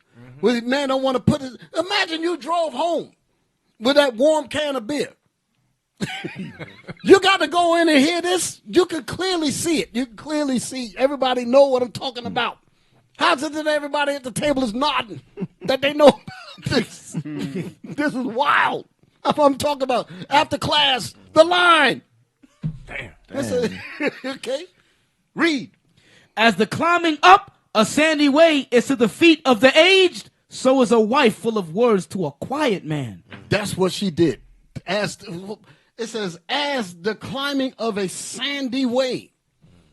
You ever walk in the beach? Right. Well, and just imagine if it was a hill and your feet just digging and, man, your calves start burning. You ain't going nowhere. You ain't going nowhere. You putting all them damn steps and you be like, man, I'm tired as you be just, you understand? You working. But just now, you're young. Imagine if you were, like the scripture say, it's to the feet of the age. It said what? As the up, read it. As the climbing up a sandy way is to the feet of the aged. It's to the feet of an old man. So you can imagine how tiresome that is. You walking up a sand dune and you old. Arthritis. You got all that going on. That's how it is when you come home to this. Read. So is a wife full of words to a quiet man. So is the wife. That you hear how she's talking? That's how her mouth is to you. All your courage is gone. Read on. Stumble not at the beauty of a woman. Give me verse 23. Verse 23. A wicked woman abateth the courage. A wicked woman abateth. That's the part that Joe was bringing up early. What kind of confidence is he going to have when he comes home to the wife that he's supposed to be like, you know what? I'm supposed to be getting comfort from you. Solace. Comfort. You're supposed to be building me up. You're supposed to be charging me back up like I was talking about with the phone charger. You're supposed to be charging me up so I could go back and war some more. He got to come home and hear this. You brothers done got too quiet on me. Come on, I don't need y'all to get quiet on me. I don't need y'all to listen to me, man. You digging in, we on the Bishop. show. I don't need y'all thinking. I don't need y'all reminiscing. I don't need I don't need that today. They reminisce over you. Yeah, I don't need that. I need y'all with it. Gary, y'all done got quiet. Y'all done made me nervous. Hey, brother, Now I gotta talk about Venezuela. Change the topic. Damn. Bring it out, Bishop. We with you, Bishop. Go ahead. Read that thing again. 23. A wicked woman abateth the courage, maketh an heavy countenance and a wounded heart. A wounded heart, maketh a heavy countenance. He's always mad because he's uptight, packed up. Backed up. Damn. Backed up. Packed up and backed up. And it says a wounded heart. A wounded heart. Sisters don't realize that the stuff that they say that hurts a brother. Yeah. And he gotta internalize it. He can't come out and say you hurt my feelings. Yeah. Right. He gotta hold that in and take that warm can of beer and go drink the sorrows away. But think about it. He's at the place where he's supposed to get rest. He still got to go back to work tomorrow. And he never got that pillar of rest. He never got that recharge. He never got any of that. He came home to a dragon. And that's what he felt. And then then the alarm clock go off. You got to get back and go off again with no recharge. With that on your mind. And then the boss is like, yo, you're slacking. Yep. You this, you that. You're late. And then you curse the boss out. Read that. A wicked woman abateth the courage, maketh an heavy countenance and a wounded heart. A woman that will not comfort her husband in distress. That will not comfort her husband in distress. He's in distress. What do men need? Loving. Yeah. Hey, talk, brothers. Why does a man get married? Right. Dooney, love, sex, all that. They want all. It ain't just the orgasm as one might say. Yeah, that's part of it. Affection. Obviously, but I'm just saying you need all the rest of it. Just if the woman knew how to touch the brother. You understand? You get what I'm saying? Just little stuff. Those things when it's from the heart. You understand? You can tell when it's real. You feel me? Because that's what it says, Bishop. It says a woman that will not comfort her husband, meaning she knows what her husband needs. Yes. It ain't. We ain't just saying no mistake. Sex. She knows. Okay. Hey, she can read the room. You know how she knows? Because she'll give it to Spoon. Right. She'll give it to the pizza dude. Pizza. She'll give it to him. But her husband won't get it. Damn. Hey, do me a favor. Don't lose your point. Put up, because I gave y'all a screenshot of the word solace and comfort. Give me both of those. We was at that part. Won't comfort. And I use the word solace. While they pulling up real quick, I had. Don't let this go yet. We got to come back to this. I had seen a skit. It was a man driving and his wife next to him, and there's a whole bunch of talking. The man can hear a whole bunch of talking, and just to your point that a touch of your wife can change your whole mindset. She touched the back of his head, started rubbing his head. All of it went silent. So I just wanted to make that point that the touch of a wife can change the mentality of how the husband feels. Go in the other channels if y'all need to, or just look it up. Just look up the word, put it in the AI or whatever. Look up the word solace, solace, SOLACE, or look up the word comfort. Go there first. Look up comfort. I should have gave it to you because I did give it to the brothers in AZ. Okay. Oh, that's good. Because the word solace is in there. Yeah. Okay, that's the one I want. Read it. Come on, bring it out. Yes, sir. Comfort, a state of physical ease and freedom from pain or constraint. Things that contribute to physical ease and well-being. Comforts, prosperity, and the pleasant lifestyle secured by it.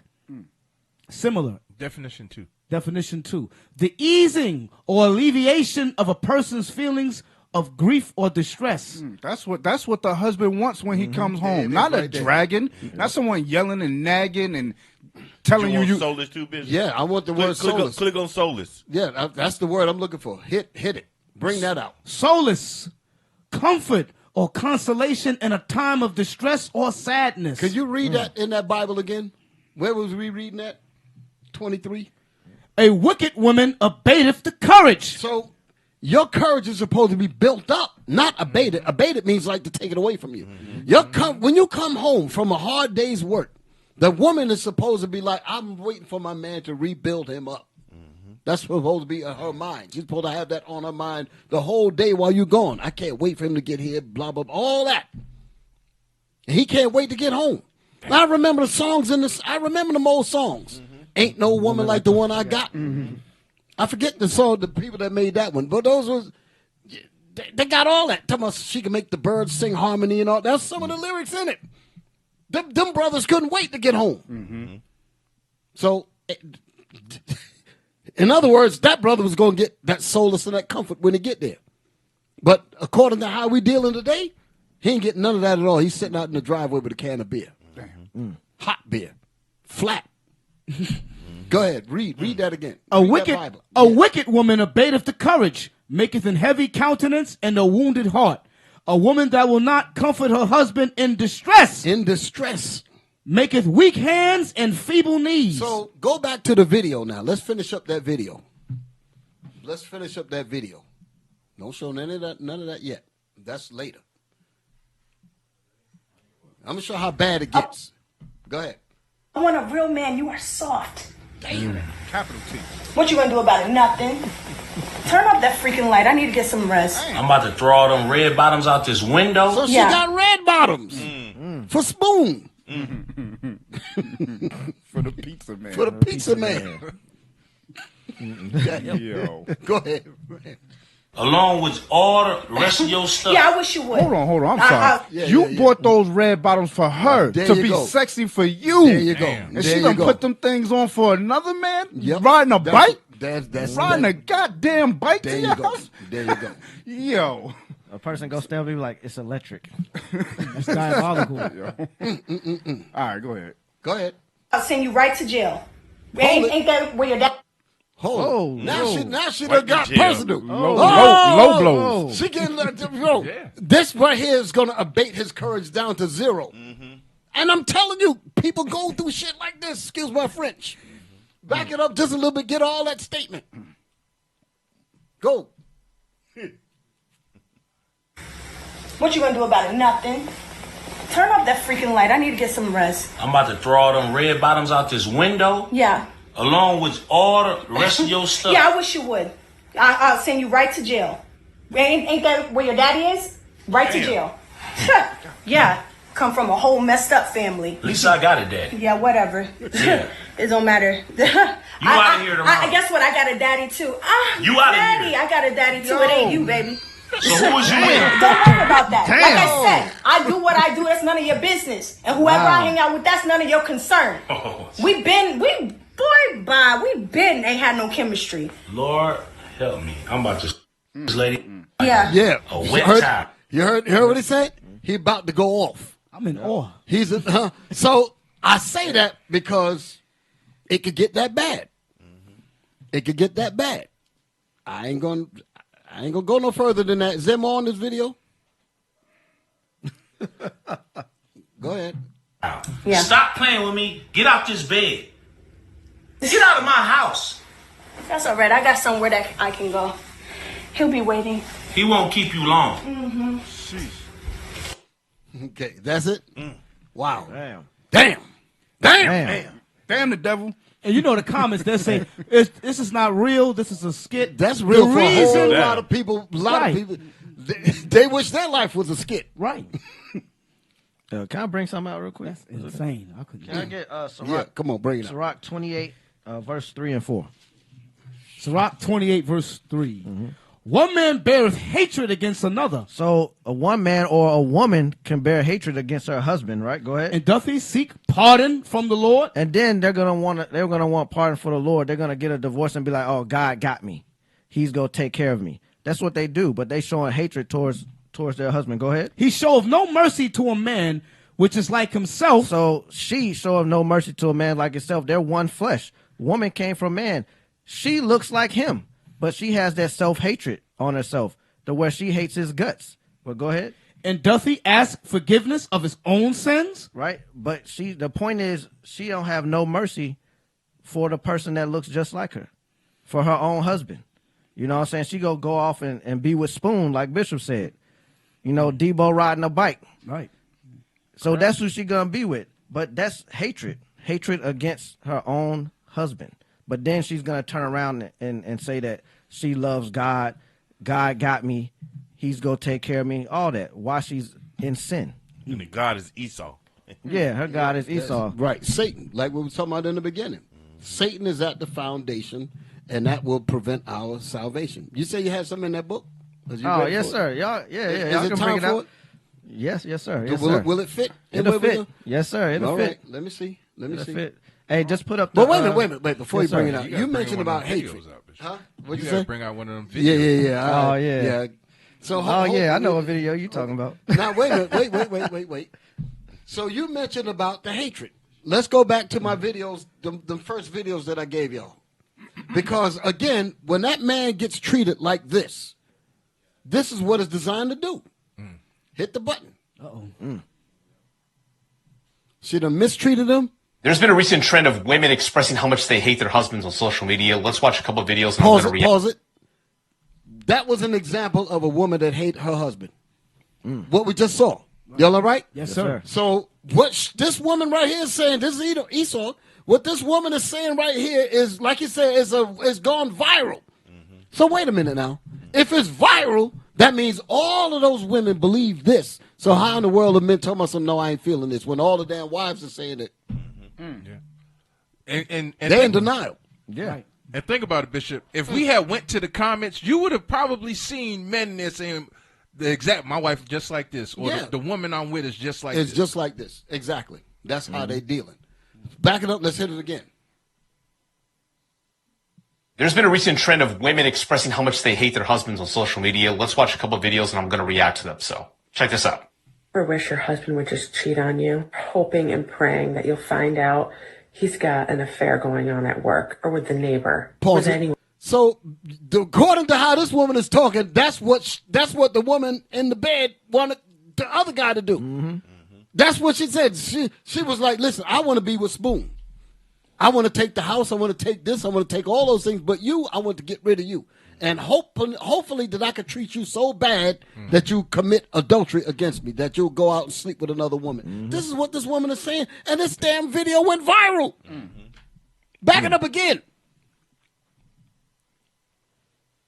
There's been a recent trend of women expressing how much they hate their husbands on social media. Let's watch a couple of videos, and I'm going to react to them. So check this out.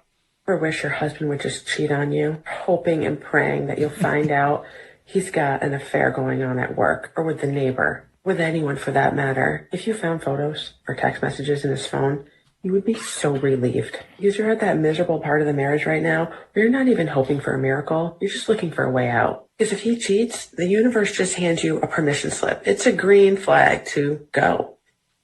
Just fucking leave if you're miserable. I can't stand this.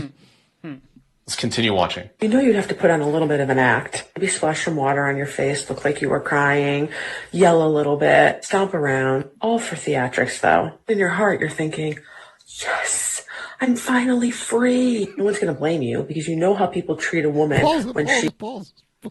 She giving us the game. She gets this is what they do. This is the game. In other words, make his life so miserable, cut him off, starve his ass out until he just finally goes out and deal with something else.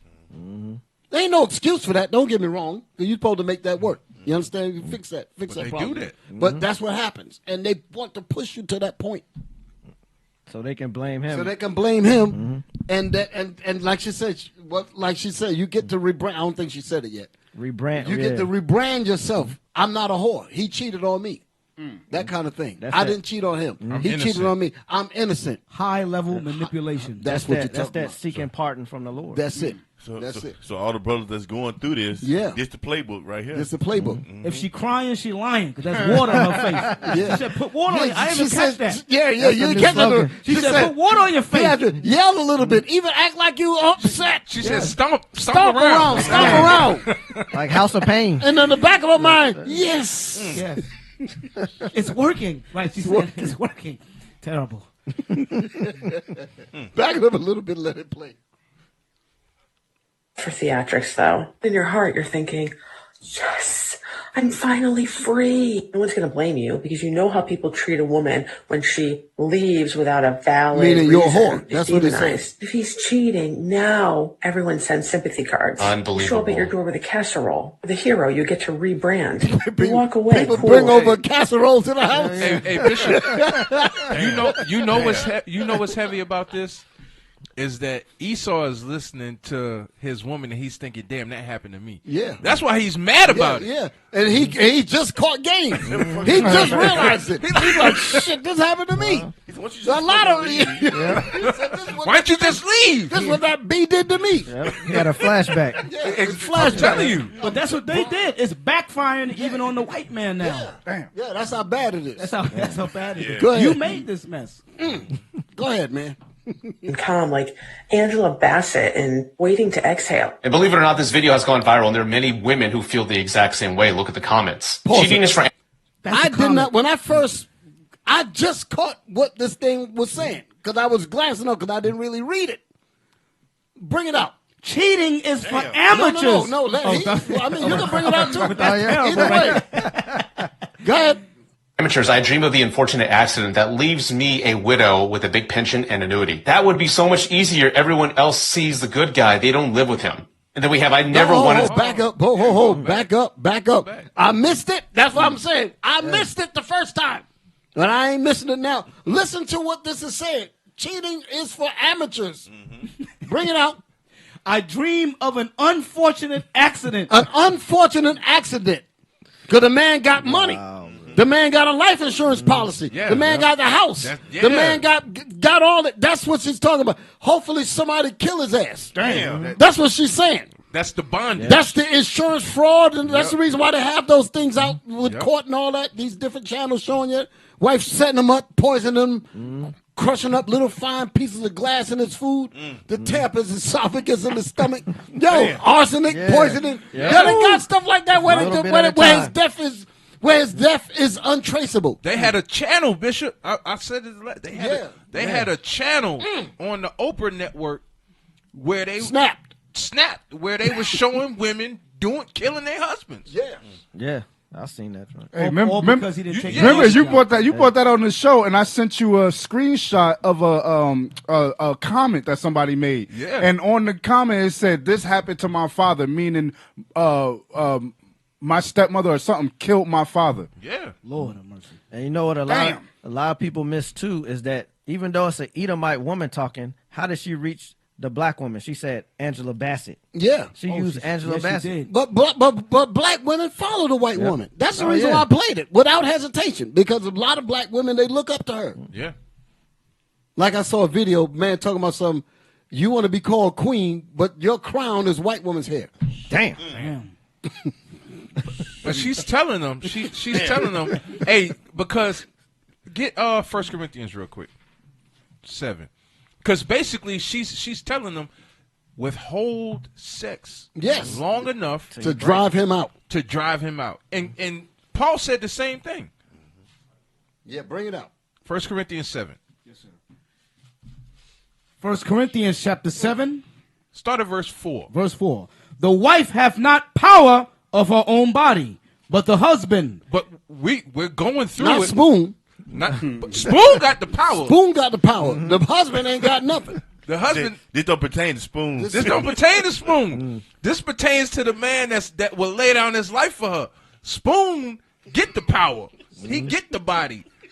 The husband don't get the body. You cracking up over that name Spoon, huh? That's what they call this dude. They call his ass Spoon. Hey, Spoon ain't new to this. He true to this. Yeah, Spoon scoops the doonies. Come on. The wife have not power of her own body, but the husband. And likewise also the husband have not power of his own body. So for sisters that are married need to understand that God is telling you that your man and your husband, you're not supposed to just withhold sex from him. You don't have power the same way he don't have power.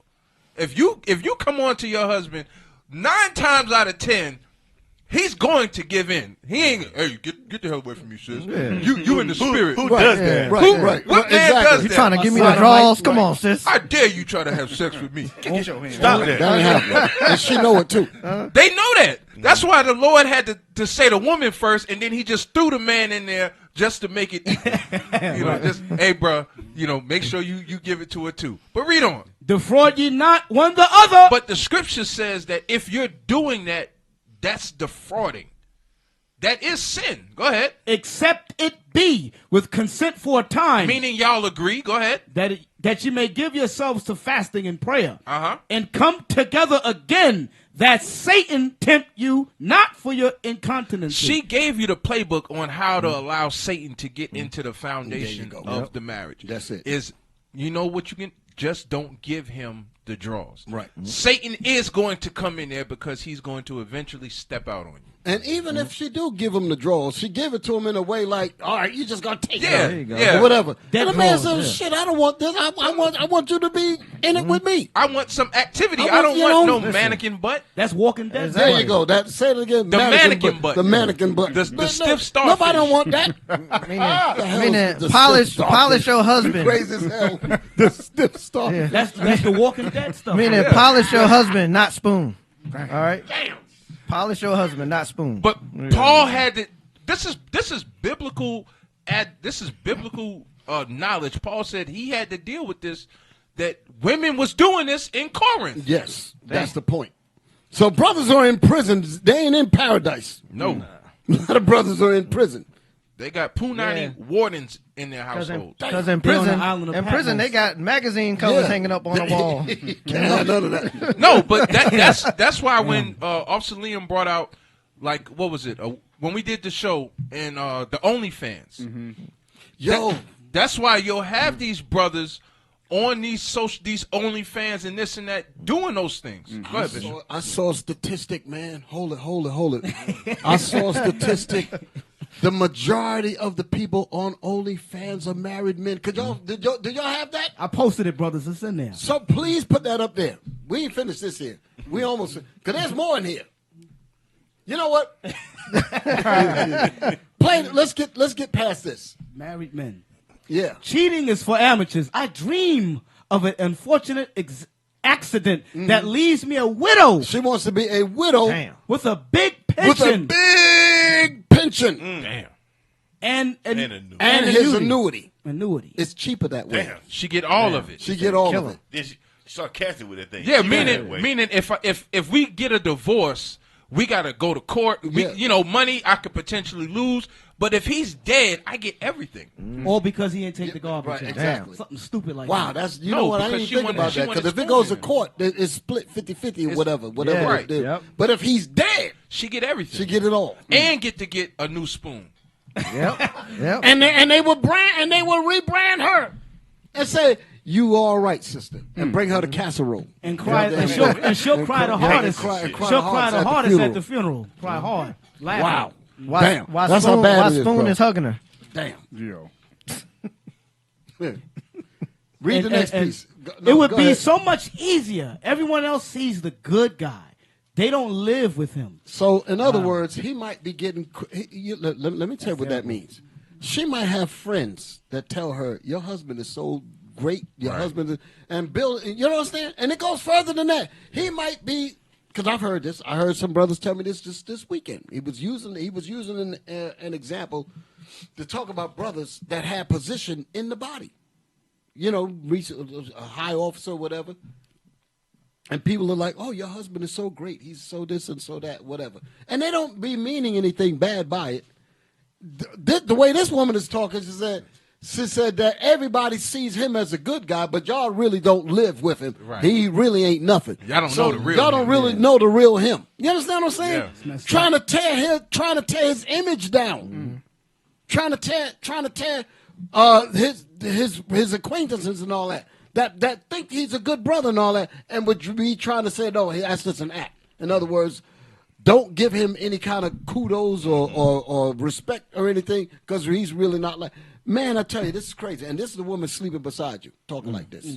So while I'm trying to learn the mystery, she's trying to get rid of me. Look Damn, terrible. Look at Karen. Whoa. Say it again. Oh, no, that's what you were saying. I'm trying to learn the mysteries. Yeah. She's trying to get rid of me. That's what he's saying. Yep. That's wild. And the one below, she said correct.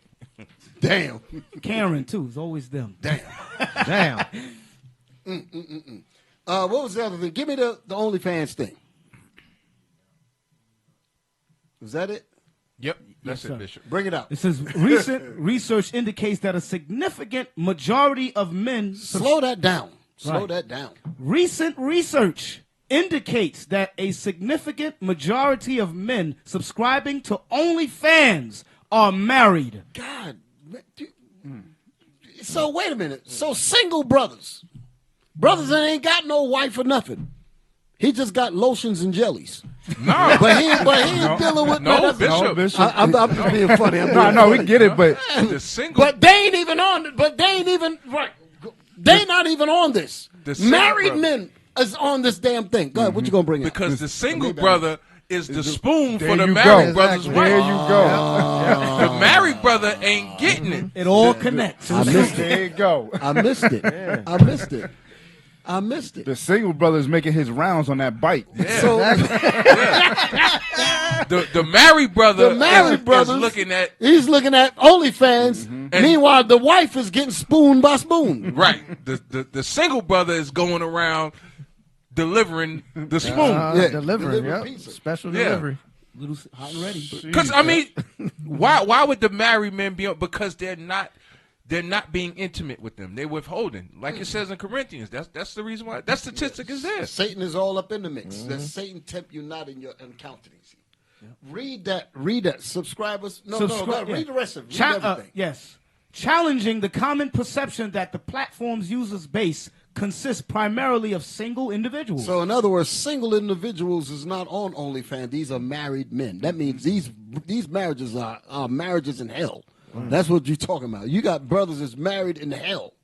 Go ahead, read. Subscribers in relationships. Studies conducted between 2022 That's 3 years. Go ahead. and 2025 showed that approximately 89.5%. So 90 out of 100 men are married.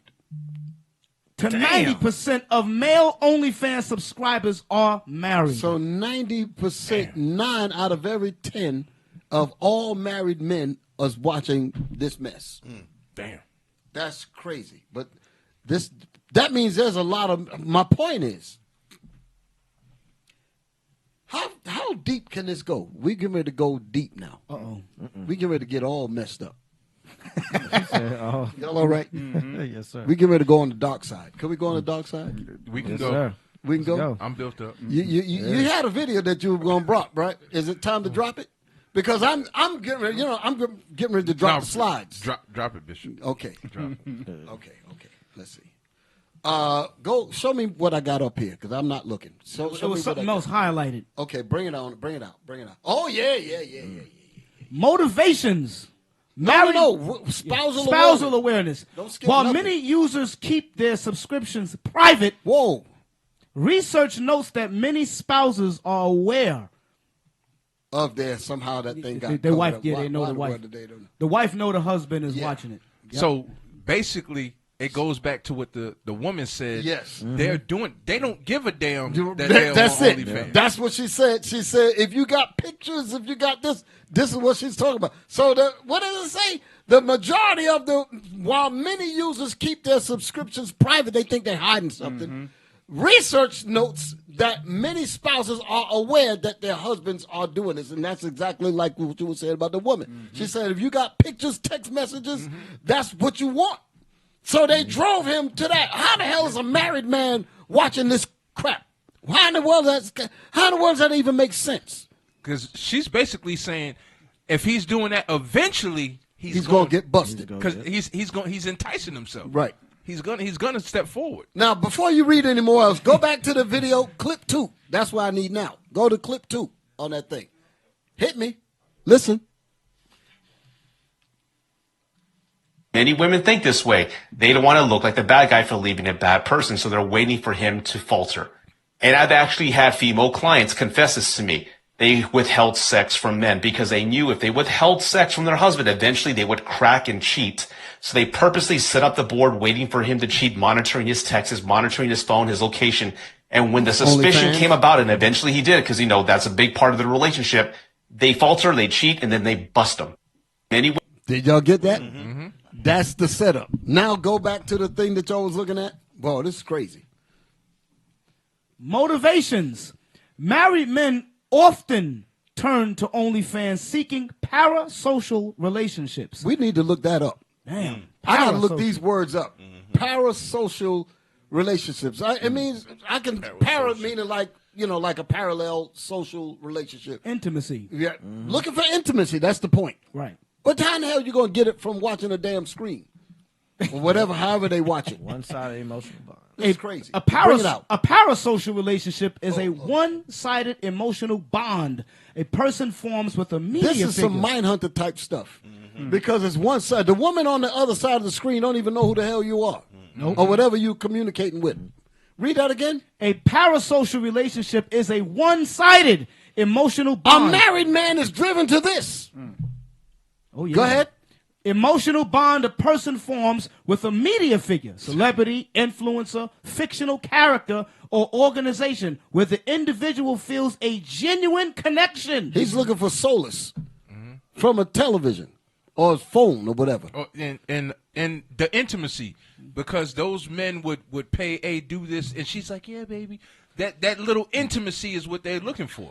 Yep. I've heard of situations where you have men that would go and deal with prostitutes. You understand what I'm saying? And won't sex them. They would just pay them because they just want to have the conversation because they said the prostitute will listen to them and they'd be trying to talk like that. You dig what I'm saying? They're like, you just good for conversation because I don't even get no conversation from the wife. And we're paying, and the woman, I think it was in movies and stuff. You see different things like that. But they do that. And the damn prostitute is like a damn therapist. That's in Proverbs 7. She talks to him. I've dated my bed with cinnamon. She'll talk to you. Yeah, I had that in the scriptures too. Oh yeah, she'll talk to you. Yes, all that. But he ain't getting that at home. That's crazy. And she set him up that way. Because when she gets with Spoon, she giving him all that. But how come she ain't giving it to you? Because she just wants your pension, your whatever, and get out. Yeah. Bishop, wow. remember earlier, Bishop, you said comfort, right? Yes. Can you finish reading it where it says D's illusionary? Yeah. We can't let that go. Bring it all out. Yeah, it says, or organization where the individual feels a genuine connection, friendship, or intimacy, but the other party is unaware of them.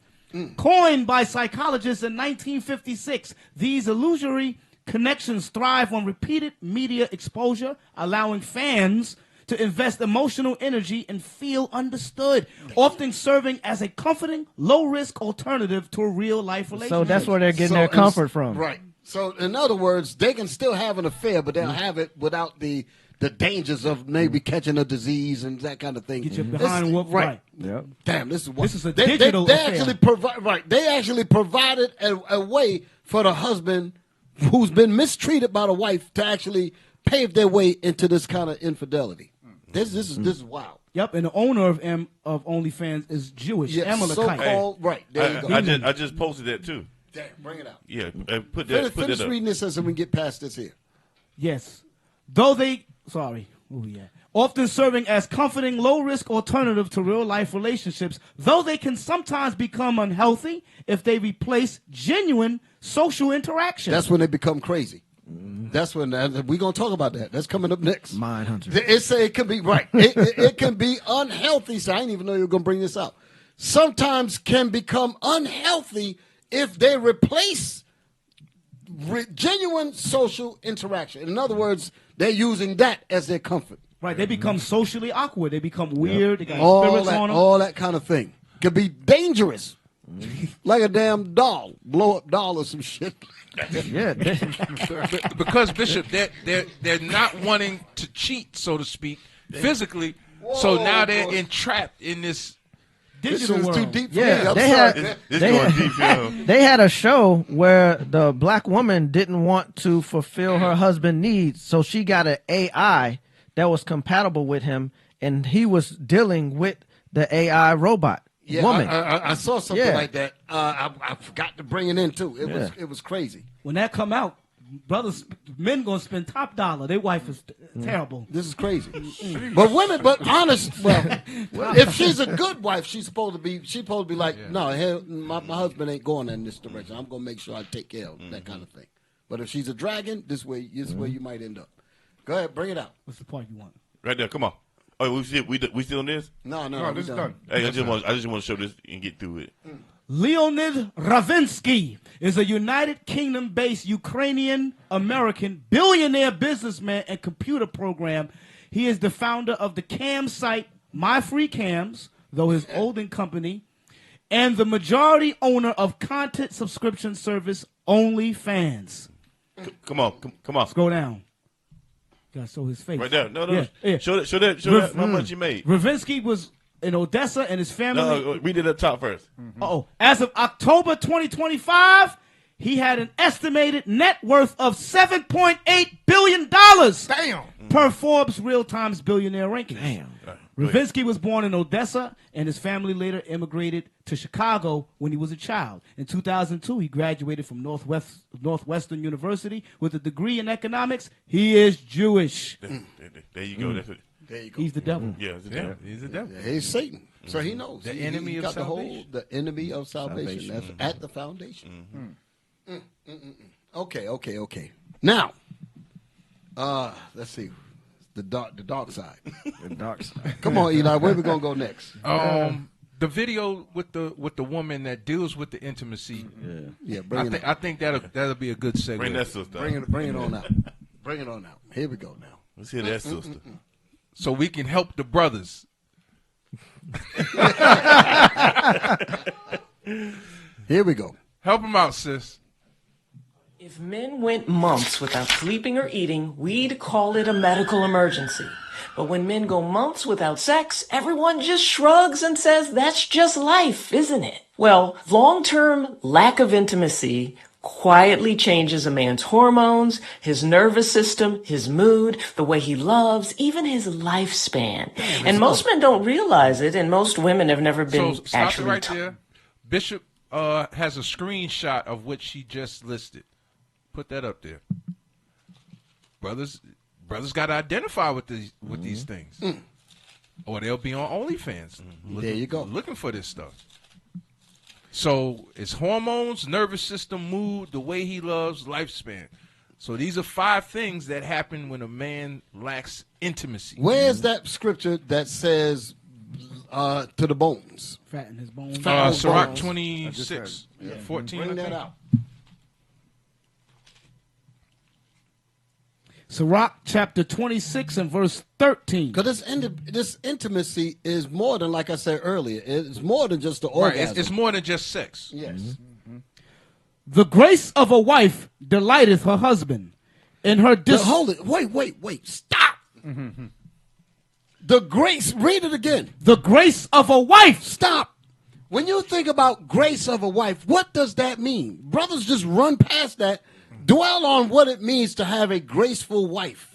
Think about all of the ways that a wife could be graceful to her husband. You can talk for days. Cause you understand what I'm saying? Yes, sir. Think of the many different. Many of our people are so unconnected. They just run past that because they don't know what the grace of a wife is. Our people these days don't even know what the grace of a wife is. The grace of a wife.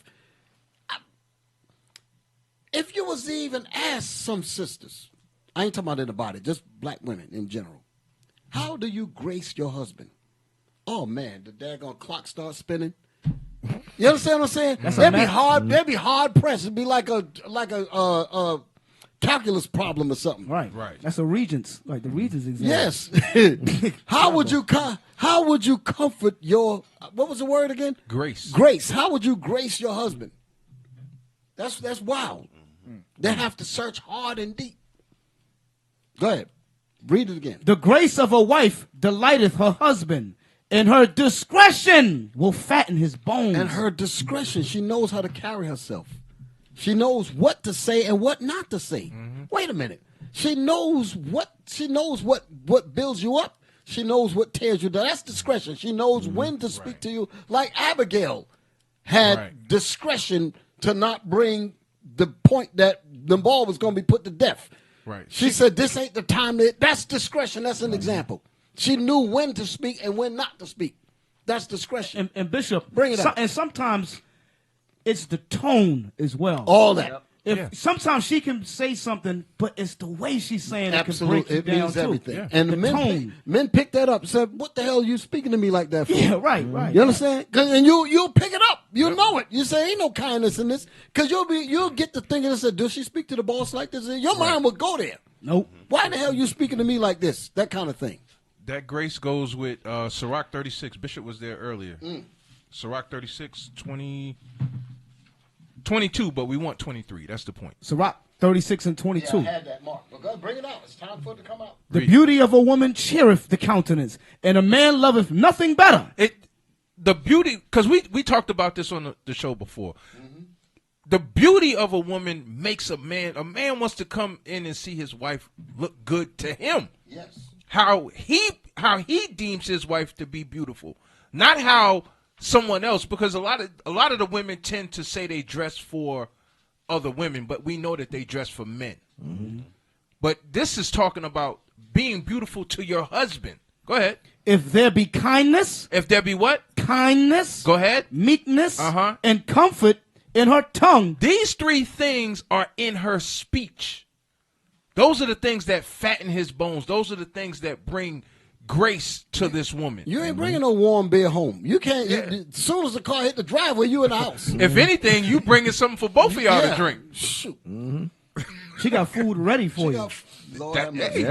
Damn. But that goes to the point of, even when it came to Nabal, Abigail had enough kindness, meekness, and comfort. Let him enjoy himself, and That's then the tell point. him, Right. hey, David was here. Right. And he was going to kill you. Not, David's going to kill you. Right. Nigga. Right. You know his name. You know your name is Nabal. No, she had enough. No, because a lot of times sisters would use indiscretions of their husbands as a means to be out of character to them. That's not how Abigail rolled, even though she knew her husband was out the spirit. Right? Read on. Is that it? If there be kindness, meekness, and comfort in her tongue, then is not her husband like other men. It said, this man ain't like no other man on the planet. Her husband is not like everybody else who's catching hell. That's the point. That's what she's saying. Damn. Then is her husband not like other men who don't have this kind of woman. Right. That's scary. Meaning the majority of men have a woman, that's outside of this. Mm-hmm. We got to deal with that, brothers. Damn. They got Delilah at home. Yeah. About to cut your locks off. Hey. Damn. Delilah wore him down. Yeah. Daily. What we got? Come on, play the video. Oh, so it says hormones, meaning it changes his hormones, his nervous system. That means how his brain works. Yep. His mood. He's always fidgety. Yeah. He blasting brothers. Always So pissed what's wrong off. with you? Brothers Mad mad. as hell. Damn, bro. You know? The man just said, look, you woke up on the wrong side of the bed. He said, I had to because there was another nigga in my damn bed. Damn. And it says, what? The way he loves, meaning he changed. She'll go into it. But lifespan. Give me the scripture with it's in Sirach 26. But the what? Let me see. Did y'all also, while he's looking for that, do y'all have the screenshot of the comment where the man said, I'm going to send this to my wife? Can we put that up there real quick? Because as you can see, put this back up there first, what you just see here. This is the name of the video, right? You with me, Officer Eli, everybody? Yes, sir. Yes, sir. Men need sex regularly. Here's why. So there was somebody who commented it on this. Show that real quick. We're going to get my man in trouble. Yeah. That's it.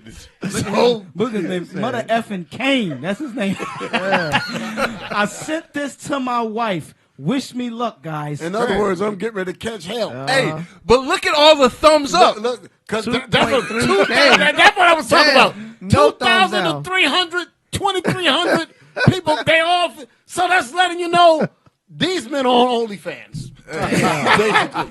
Hey, move. These people are. This is a worldwide issue. He got 200 replies. No thumbs down. No thumbs down. This is crazy. Damn. That's wild. That's where we're Wish at. me luck. Yeah, this is what's going on. And then when the class is over, brothers be looking at you. Can I come up and speak about it? Come on, man. Look, is ever here? Is sex all you think about? He wrote that cut deep. Yeah. Cut Damn. deep. And boy, hold it. That's a heavy point. Hey, they say that to shut him down. Yep. As if you're a horny dude. Right. Or something. Exactly. Right. But the maniac, point is, right. that ain't all. But they're saying that. Well, damn, man, that's all she see me as. Blah, blah, blah. And his courage is abated again. Right. That woman at work is waiting for him. There you go. The work wife. I have a whole section dealing with that. Oh, damn. So that's going to come out later. Oh, damn. I got a whole section dealing with all of that. Because that's how they come up, the cleanup woman. Yeah. That's how they come up. And even the cleanup woman, they already know the deal. Yep. And the man really did not want to have to go that way. Because he, again, like I said before, he married the wife. He didn't marry the cleanup woman. He preferred to be with the wife. I'm not, hold it, for anybody to get the wrong. That's deep. I am not condoning any of this. Right. And it's a shame that I have to say that. But just because I'm pointing out realities does not mean that I condone it. But I'm pointing out the realities of what's going on. He married this woman. But because this woman ain't dealing with him the way he expected, you might have even had a situation where I'll give you a line that a woman would say when she wants you to marry her, like she wants to move in with you and all that. They might say some stuff like this here.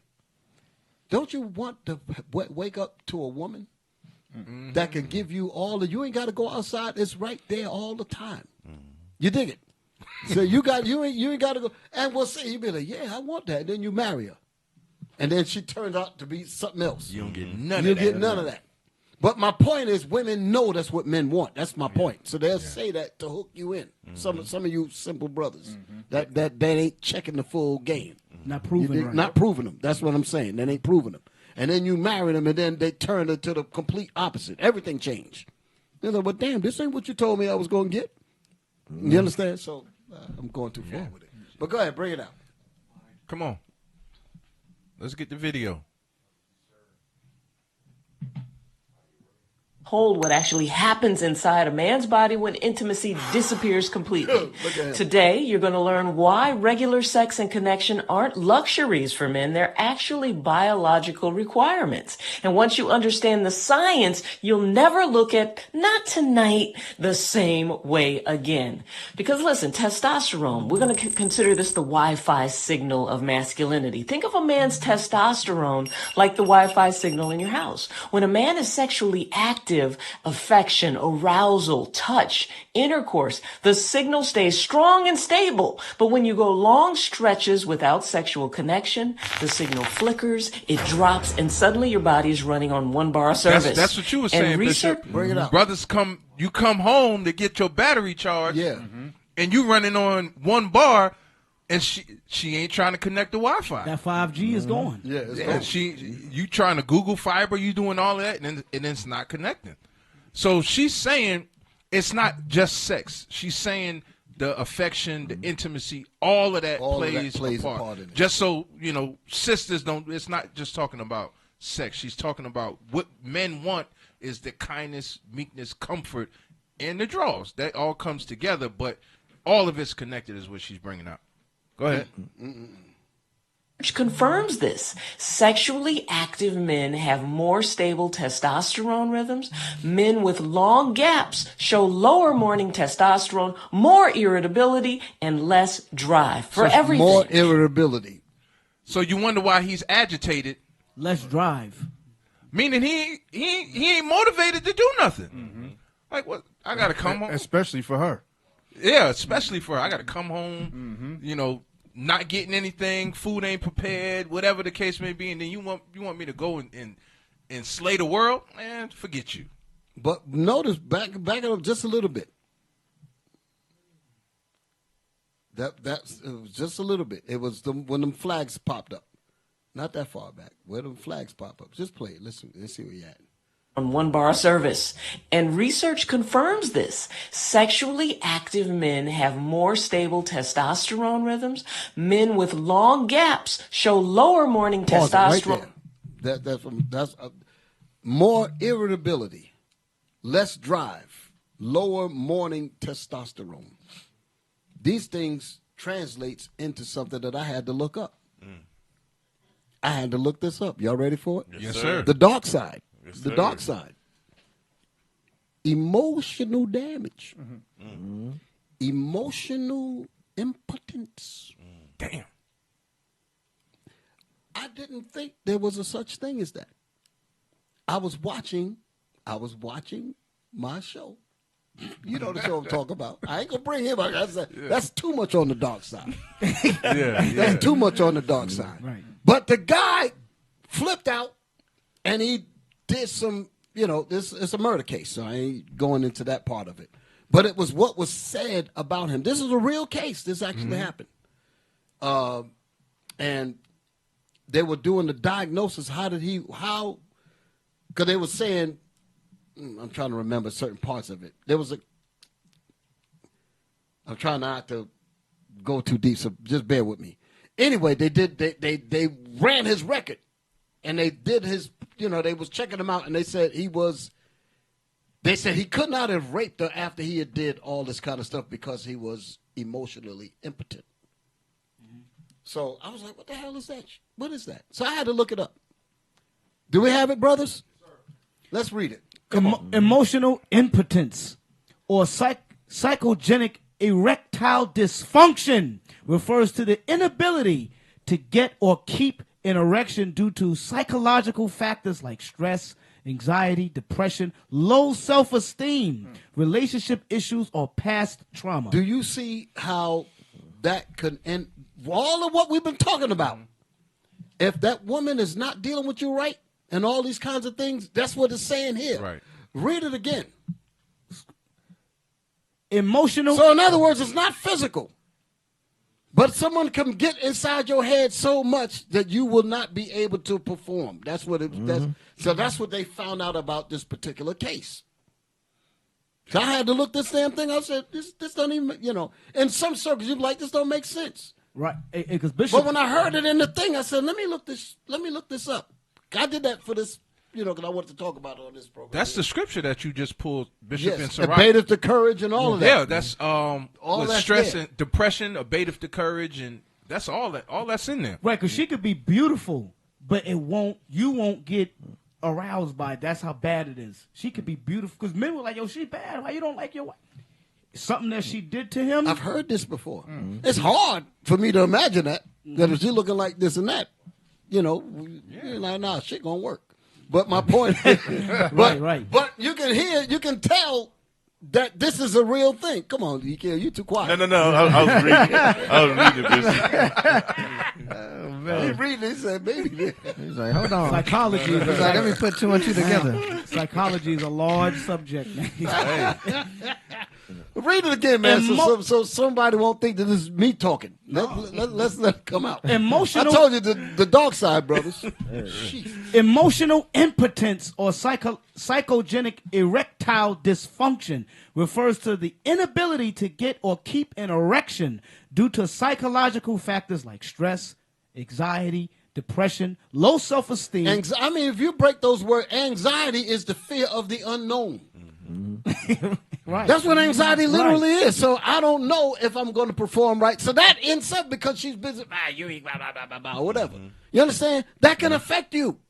Look at Jan. He looking at me. What are you thinking about? Come on, man. What's on your mind, Jan? Ain't nothing on my mind. I mean, the woman told him probably this was whack. Depression, low self-esteem. Right. He's worried that he's going to hear those again. I mean. Again. No. Stop. Did not we just hear this in the skit? Yeah. She said, if you was doing your thing such and such, right, I wouldn't have to go to Spoon. Right. So his it's done. Because every time he try to deal, he got to think about, well, Spoon was tearing it up. I don't know. I'm trying to. I don't know. Help me out, brothers. No, Bishop. You're right. I'm trying. Don't leave me out here. You're right. You're right, Bishop. It's just that's what I'm reading. You're right, Bishop. It's just a sad reality. We're being jovial about it, but ultimately, this is what the it's scriptures real. say, It's that real. the process of us men, what we go through if we're not being dealt right at the house. And that's why when she up there said lower morning testosterone, meaning that a man, you supposed to have morning wood. Yeah. When you in the morning. Yeah. You supposed to wake up to damn morning wood. Now you spaghetti. But now you ain't waking up to nothing. Yeah. That's crazy. Because you don't got nothing to look forward to. Spaghetti. You know it ain't happening. She done turned you down so many times, you done gave up. You like, man. You sleep on your stomach. This ain't American me now. When a brother going through this, a brother know when his woman is stepping out. Yeah. He knows. I know you want that next, don't you? Yeah, yeah. You go in there. Go ahead. R. Kelly trapped in the closet. Right. A brother know, he seeing how she moving. He just ain't got the evidence to prove it. Mm-hmm. But he actually knows when she's stepping out, and when these are the attributes. Hey, I think we got to go there. Yeah, I was just about to say that. We got to go that there. Video.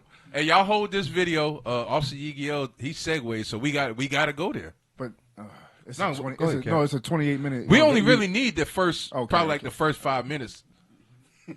We let them get that on their own. Oh, hey, damn. hold on. He on Before the y'all park go there, bench. He must be in New York. Let Liam read it. 8 signs that give away a woman who just slept with someone else. Now, the reason why this is so important is because he'll say it. He says something in there. I hope he says it early on, but he says something to the effects of there's patterns. Mm-hmm. They're never gonna just admit to it. Mm-hmm. So you're gonna have to be kind of Sherlock Holmes. You're gonna have to recognize certain patterns. So that's what he's Sherlock Holmes in your own home. Damn. And this is crazy because I imagine because we've got situations where sisters have did brothers wrong, and perhaps you going through this, they're gonna remember certain things. They'll be like, God, I just went through this. Mm-hmm. Yep. Hit the button. Lord have mercy. The dark side. Mm-hmm. You know what the cruelest form of torture is? It's not being lied to. It's being lied to while you're expected to smile and pretend everything is normal. It's holding someone who's already let go.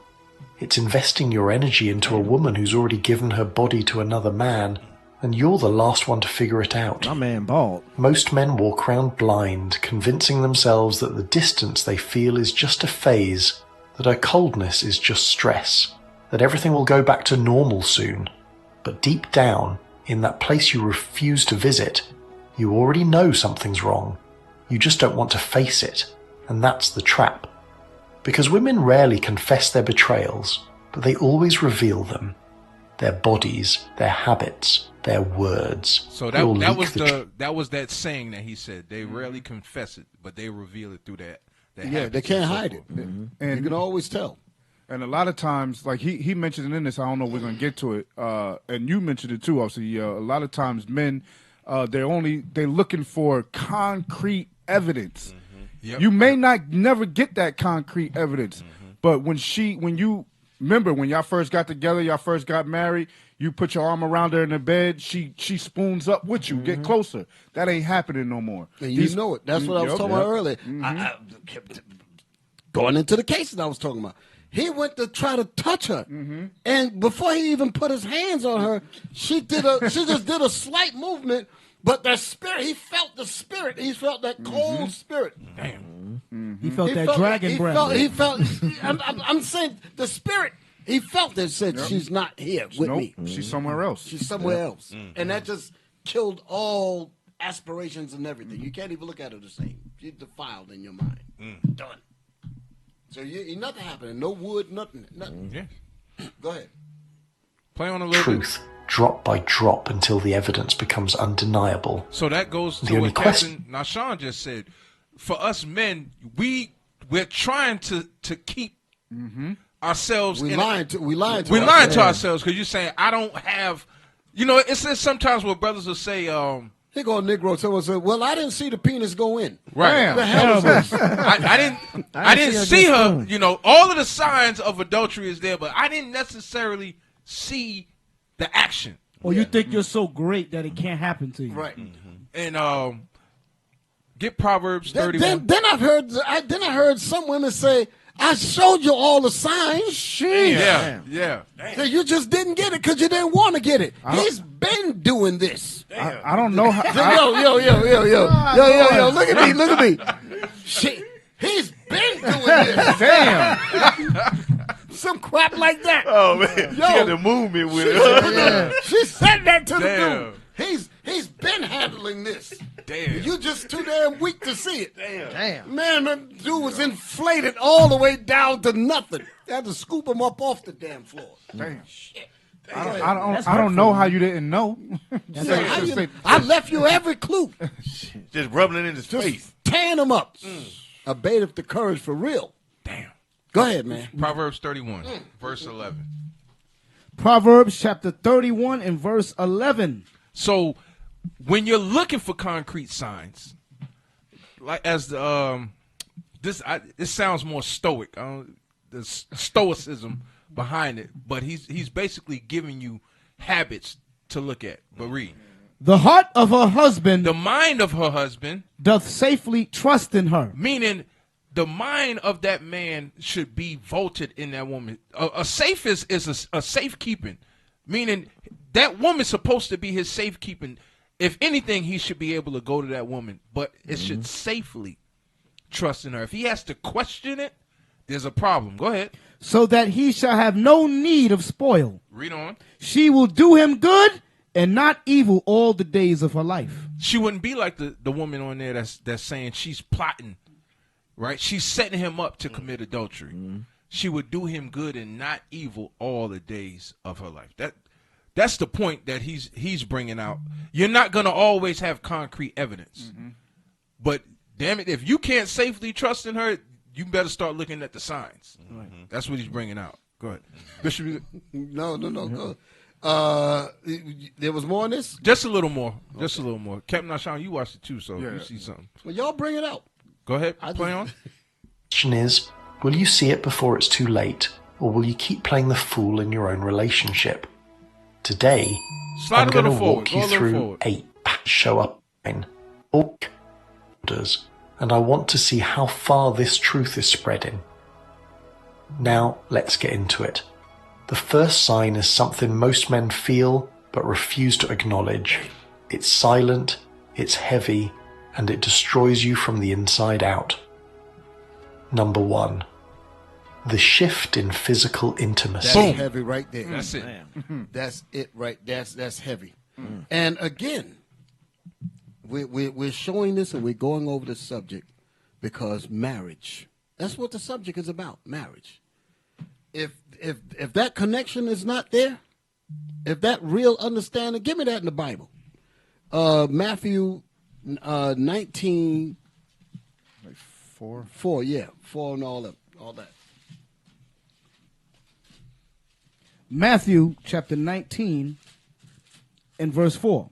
And he answered and said unto them, have ye not read that he which made them at the beginning made them male and female, and said, for this cause shall a man leave father and mother. So you leave your father and mother. Go ahead. And shall cleave to his wife. And you shall cleave to your wife. Go ahead. And they twain shall be one flesh. That's intimacy right there. And the two of them shall be one flesh. You're supposed to feel each other. You understand? There's not supposed to be. I mean, when I say really feel each other, like feel each other. She knows when you need this. He knows when you need that. I mean, when it's really connected like that. Like, that's the reason why, the death of a spouse. I was thinking about that. That's the reason why it hurts so much, because this is the person that was the closest to you. You understand? Yes, sir. That's the reason why it would hurt so much, because this person was, we were in it. You know what I'm saying? That kind of thing. Because, Bishop, you've seen those cases where you've had a spouse that they were together for like 50 years, and then that person passed away. And right right after that, happened the with other spouse would my pass grandmother away. and my grandfather. Me too. Yep, same thing. Because they're so connected. They were so it's like, connected to each other. The moment he died first, and 2 months later she died. They each saying, I was only holding on because you was still here. I'm holding on for you. Right. Once you gone, yeah. What else is there? And that's the kind of spirit that the sisters got to have, because we know that the law says, okay, you bound to your husband as long as he live. But if you're with a man that's righteous, and that man, the spirit of that man is of the spirit of the Lord, you should not be able to see yourself with anybody else after that man is gone. That law wouldn't even hurt. You wouldn't even get mad at that law. Look at some of these. Look at some of the civil rights leaders. Yeah. Malcolm X, Martin Luther King, them people like that. Them women couldn't marry again. Who they gonna marry? I believe they said it, Bishop. Like I can't. Who am I going to marry after the status of this man? Exactly. Wow. That's an example because they gave their whole life with them. How can you just turn that off and turn it on to somebody else? Yeah, you can't. You know, even though like if it happens in the scriptures, like it says, she is to marry only in the Lord. You know that thing there, but that ain't no easy thing to do. Right. It's gonna take time if that even goes down. It's gonna take time for that sister to be able to wean herself off of, you know what I mean? And even that ain't gonna happen because she ain't never gonna forget. I mean, we had a whole life together. Like that sister in Luke. Yeah, Luke. Right. But it goes to what Bishop's point in Matthew 19. If y'all are one flesh, yes, and a part of your flesh dies, yes, you gonna man. You can't replace that with, you know what I mean? Like you can't replace that. That's how marriage is supposed to be. That's why it's recorded in there like that. That's how our marriages are supposed to be. And the way we are out here, the way we are now, we are so far away from this is insane. Damn. You was going to talk about Anna? No, well, yeah. Also, Bishop, I was saying also like the older generation, they was married for 50 years, 60 years, a long time. Today's marriages, 5 years tops.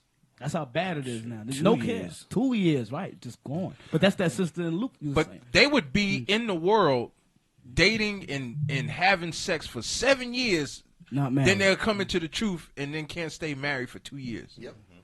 Stuff like that. That's crazy.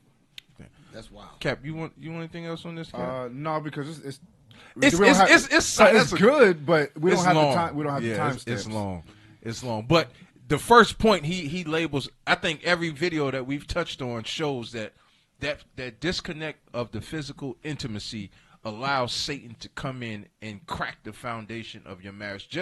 And it's saying physical intimacy, not just meaning sex, meaning all that comes with it. The comfort, the whatever a husband wants from his wife, that she could read him, you know, that type of deal. Yeah, remember Isaac was sporting his wife, meaning what? They were kissing, they were caressing each other. You know what I'm saying? So the Egyptians said that ain't your sister. Yeah, they said that ain't your sister. Stop lying. You know what I'm saying? Yeah. They say you lying right here, man. Y'all got too much flavor. Yeah. So and they were at what? Old age. So, I mean,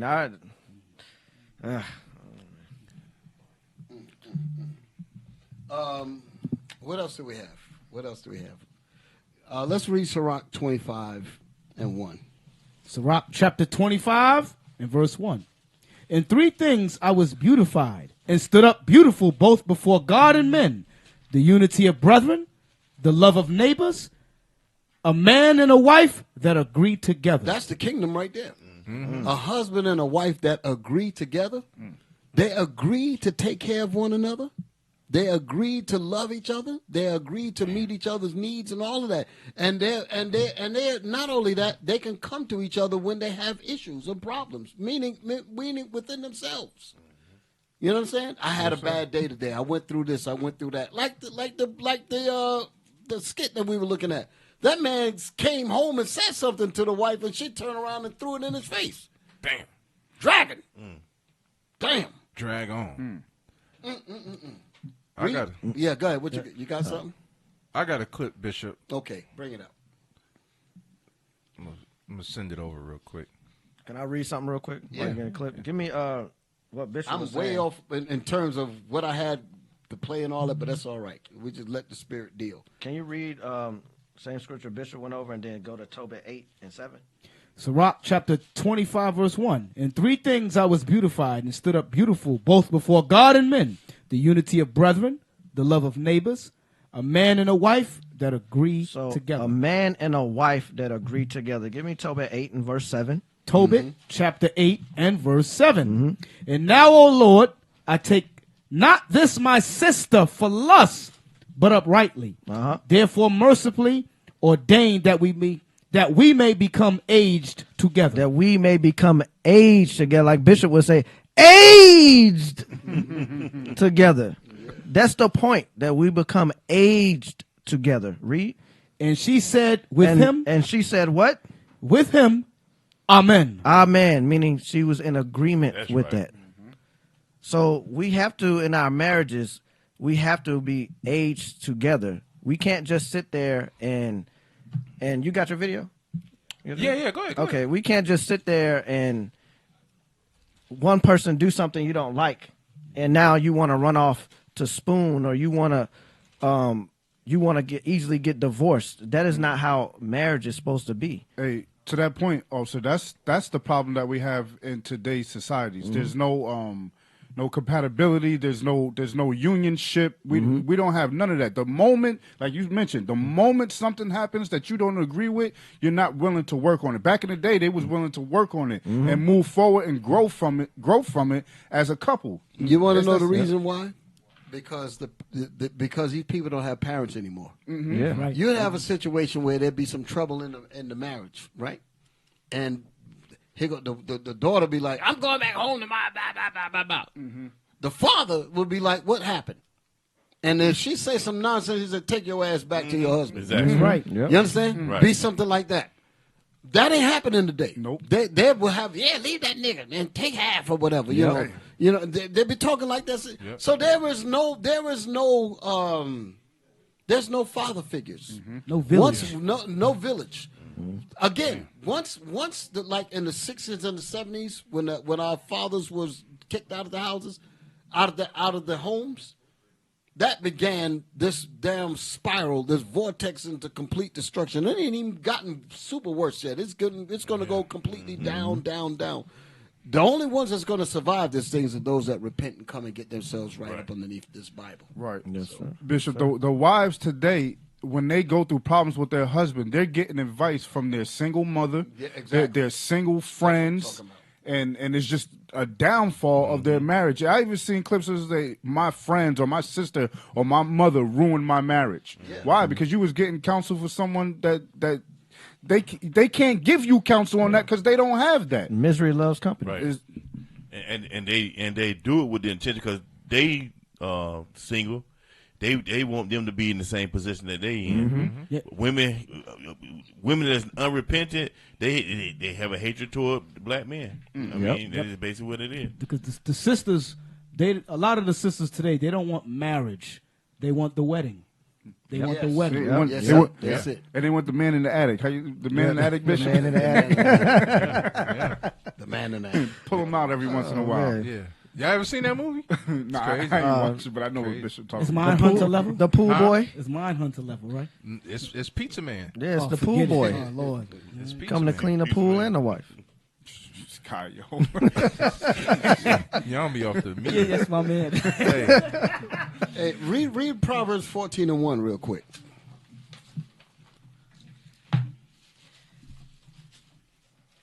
The book of Proverbs, chapter 14 and verse 1. Every wise woman buildeth her house, but the foolish plucketh it down with her hands. That's it. Read it again. Every wise woman buildeth her house. How does a wise woman build her house? Just throw it at me. How does a wise woman build her house? With nourishment. Come on, brothers, y'all married? Nourishment. Making sure the brother eat. Making sure the brother when he come home from a hard day of work, making sure his mind is at ease. Respecting him. You gotta respect him. All that. Now I'm gonna throw something in there. We talked about it earlier. We're gonna read this again. Go to Ezra's, the 4th chapter. That verse that about him going in that lion's pit and all that. First Ezra.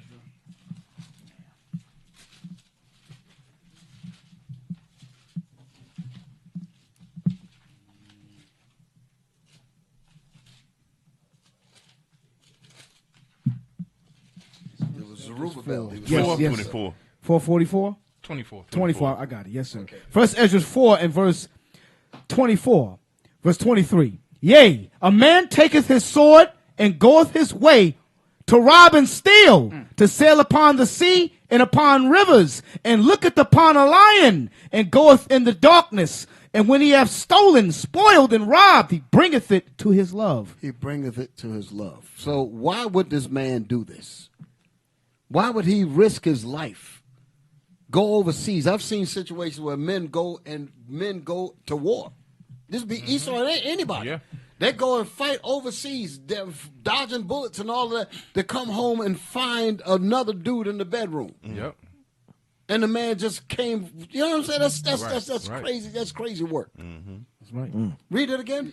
And looketh upon a lion, and goeth in the darkness. And when he hath stolen, spoiled, and robbed, he bringeth it to his love. Why would he do this? He would go through all of that. Like I was saying earlier, men go to college, go to do all kind of things. Get big position on the jobs, do all of this stuff, take slack from the man that's paying them. You understand? Put up with all that crap. Normally you want to bust him in his teeth or whatever. Yep. But you take all that because you know what? I need this check so I can go home and take care of this woman and take care of these kids and all that. I got to take care. You go through all of that. You will only do that when that woman is dealing with you right. Right. Read that again. And looketh upon a lion, and goeth in the darkness, and when he hath stolen, he goeth in the darkness. Right. Like I said before. You'll be in the house, right? You hear some strange noise downstairs. Now, if she's a damn dragon, you get up and you go and see what it's about. You know what I'm saying? But if you're dealing with me right, I'm going downstairs with stuff. You got your stuff. You guys in morning. But you get what I'm saying, right? You're going to meet them with the stuff. Where we at? Read that again. Where you at? And look at verse 24. And looketh upon a lion, and goeth in the darkness. And when he hath stolen. He's going in the darkness. Right. He's going. You think about it. Darkness. I don't want to give a full. Let me see how I could do it. With that kind of situation that was going on with that woman, the skit, and somebody coming in, you might get somebody to break in. They in the house. You guys stuff. You fiddling around in the dark. You know your house. The thief don't know it. You understand? You risking yourself going down there to deal. But if she's a damn dragon, you might be like, listen, you go. Go check it out. You go check it out. Call Spoon. You understand what I'm saying? You won't have that. This is just my thought. You won't have that confidence. That drive. You understand? Because all of the years of comfort she's given you, you'll go all the way out. Dang. Read that again. And looketh upon a lion, and goeth in the darkness. And when he hath stolen, spoiled, and robbed, he bringeth to his love. I'm going to do whatever I have to do to make sure that I keep what I got. You understand? That's what he's talking about. He's going to take care of her. He's going to do all that because she's dealing with him right. Now go back to that Proverbs. Proverbs 14:1. Every wise woman buildeth her house. She builds her house by taking care of her husband. You understand? I don't mean it in the sense like she's working and he's laying back scratching. I'm saying that she's the comfort. She's the solace. And he feels that. That's how her taking care of her house. Because by her looking after him, he going to make sure that the hedge is around everybody. Right. All she need to do is cater to him. Yeah, I got to say it. Her job is to cater to him. Cater to him. Take care of him. Look after him. Make it easier for him. Make it easier for him. So that his bones can flourish. That's her job. And if she do that, she'll be, and if she got good sense, she'll sing about it. Say, yes, I love taking care of my man, such and such. Right. Because he's handling stuff. And I'm going to make sure he got everything, blah, blah, blah. Go ahead. What you were going to say? No, I was making a joke. Say, Yiggy out his thousands and Captain Sean's 10,000. But, no, Bishop, in that scripture, it's showing that's the foundation. She buildeth her house, meaning she's laying the foundation. That goes back to the scripture you pulled, also Yiggy, where she's a pillar. A pillar of rest is the foundation. The man is the hedge, meaning he's the protection. He's the roof. He covers the household, but she's the foundation that builds the house. Read that Proverbs. Let's finish it up. But the foolish plucketh it down with her hands. The foolish Ted plucked the house down. Here, the man that was taking care of everything. Understand this. paying the bills, doing it all, but she destroyed him. She destroyed the brother, spoke evil to him, made him leave and all kind of stuff. Now he's looking out in the streets, OnlyFans, whatever.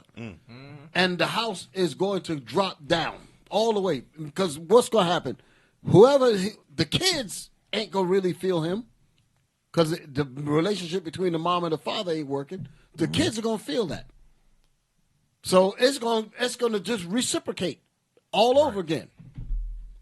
They're going to grow up dysfunctional. They're going to meet Ray and Pookie and all that and continue the madness. I'll tell you, a number has been done on us, man, just because of this marriage thing. This marriage thing is really, really serious. It's really serious. What y'all got? I was going to say, can we go back? Excuse me. Can we go back to that? Hey, I just posted a video, too. Can we go back to that 1 Ezra chapter 4? And you asked the question, why would a man, why would he do that? Read it real quick.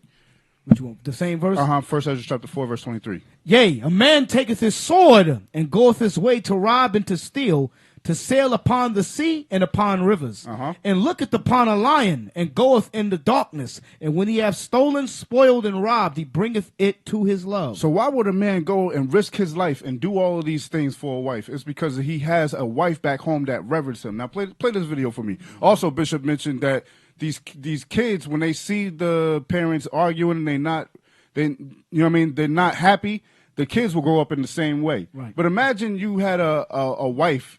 No, right there. Go ahead, play it. Now, imagine you had a wife that treated you like this. Go ahead. Now, this is something small, but it's big, especially to a man. Go ahead. Well, read it first. Read the top part first. She regularly greets her husband at the door after work. So this is a wife reverencing her husband, understanding what she has. Okay, she regularly greets her husband. He comes home from work. She's already at the door waiting on him. Come on, play.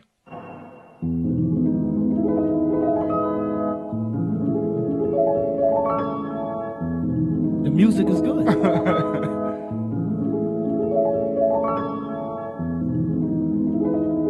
Now, all right, that's enough. That's enough. This isn't the video I was really looking for. There was another video, Bishop, that I was looking for where the family, the man actually had kids. And by her greeting the husband, she actually taught the kids to do the same thing. So every time the man walked into that, every time that was some good stuff right there. Like you hear daddy's home. Right. So every time the man walked it through the door, the wife is coming to greet the husband and the kids. That's a happy home right there. Right. That's like Martin said, don't mess up a happy home. You know what I mean? That's a happy home. So my point is, why would a man do these things that we're reading in 1 Ezra? Because you have a wife and a family home that reverence that husband. That is not being taught in our communities today. Those are the things that we need to change in our communities. I just wanted to make that point, Bishop. I want to mention something that when I was in the old school, me and Bishop, we remember this. Our elder Masha, he was the head of the school, and Masha used to tell us. He said we was out. He was teaching. We was out in Times Square, and he said, man, when you men, because he was getting on the black men.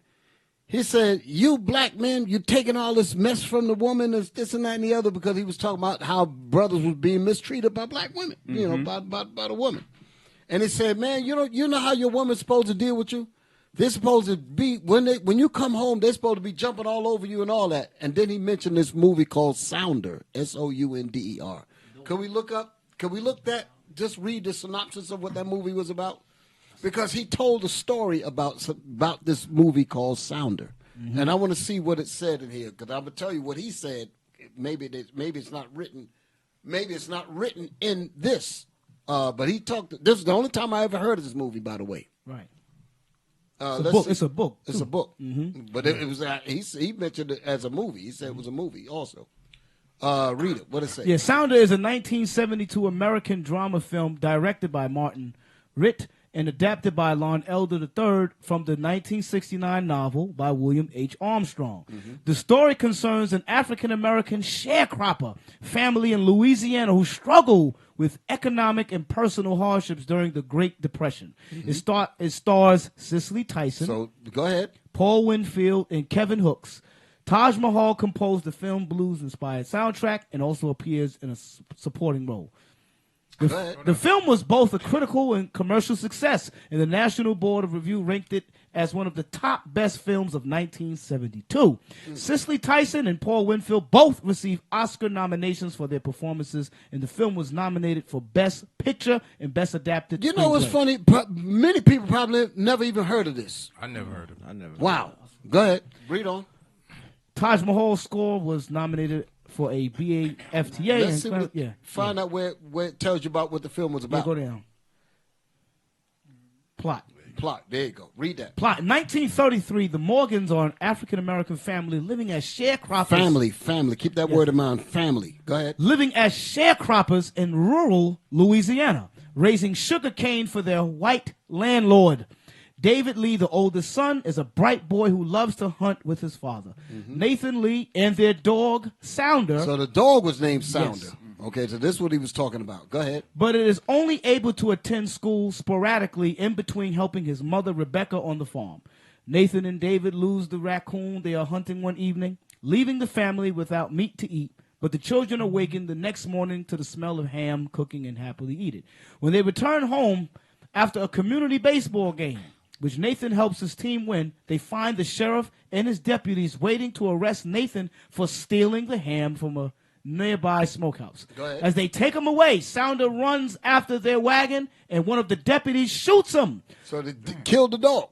Though Nathan partially deflects the shot by kicking the gun, the injured Sounder runs away, and David cannot find him. Okay, so the dog didn't die. The dog disappeared. Go ahead. He looks for him for days, but is unable to continue to search because with their father gone, meaning taking him to prison, he and his little brother and sister must help Rebecca farm and harvest the crops. So that means the family had to come together to take care of the house while he was locked up. Go ahead. Rebecca shares her faith with David that Sounder is alive and will return home eventually.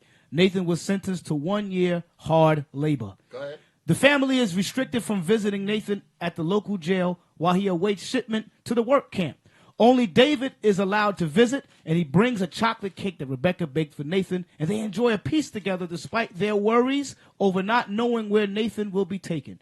Mrs. Boatwright, a sympathetic local woman who employs Rebecca to do her laundry and often gives the children's books to read, promises David she will find out the location of the work camp Nathan has been taken to. All right, so let me get to the part, because I can take it from here in terms of what Masha told us.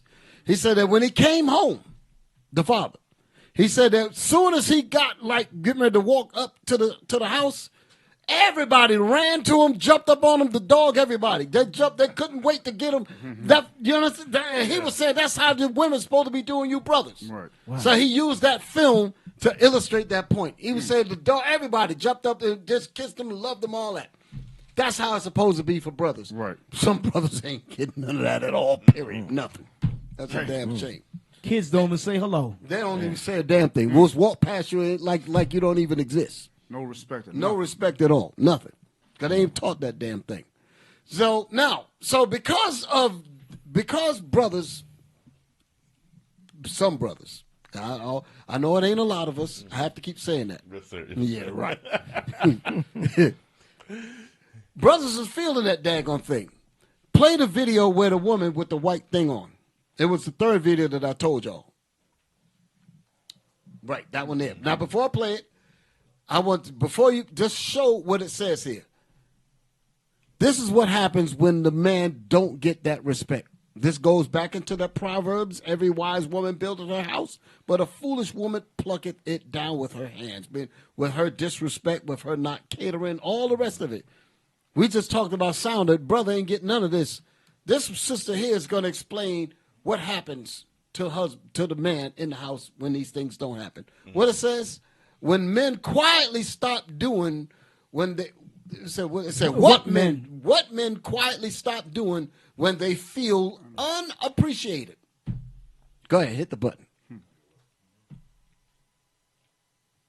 One thing a man is not going to do when he is not feeling appreciated, he ain't going to complain about it. He ain't going to make no speech, ain't going to be no announcements. He just going to jest. Here are 6 things a man will slowly stop doing when he knows that he is not being valued. Number 1, he gonna stop going the extra mile. When a man knows that he goes above and beyond for his wife, his family, or his woman, and he ain't being appreciated, it's pointless. Number two, he will stop sharing what's on his mind. When he knows that his ideas... Stop right there. Stop sharing what's on his mind. Now you're like roommates now. Right. You don't really know what his aspirations are, what his dreams and what his goals are, because he's like, it's not even being appreciated. So why even tell you? Back that up again. Get that number two. And Bishop, if she's supposed to be your helpmate and you're not even sharing, you know what I mean, what your goals and aspirations is, how's that? You know how you supposed to build together? Exactly. And that goes into, like in Sirach 7, where it says, her mind should be after your mind. There you go. If you're not sharing your vision, her vision is going to be whatever else she thinks it is. But some men, but you're right about that. Repeat what you just said again. I'm saying that if the scripture says that her mind is to be like your mind, and she puts you in a place where you can't be vulnerable to share what's in your mind, her mind is only going to adapt to what she wants, and what she deems, which means there's going to be a separation. A shift. You're going to have a complete split. Yes. Unequally yoked. Unequally yoked. Read. Play on. Pointless. Number two, he will stop sharing what's on his mind. When he knows that his ideas, what he says, are diminished or minimized, he's just going to stop talking. Number three, pause it. What's on your mind, baby? Nothing. What do you mean, nothing? But you've been such and such a... No, I ain't nothing. Don't worry about it. Don't worry about it. When you start getting that, you better check yourself. Check what's happening. Because he's supposed to be able to... There should be a point where you can sit down and be like, you know what, I think about this idea. We should do this.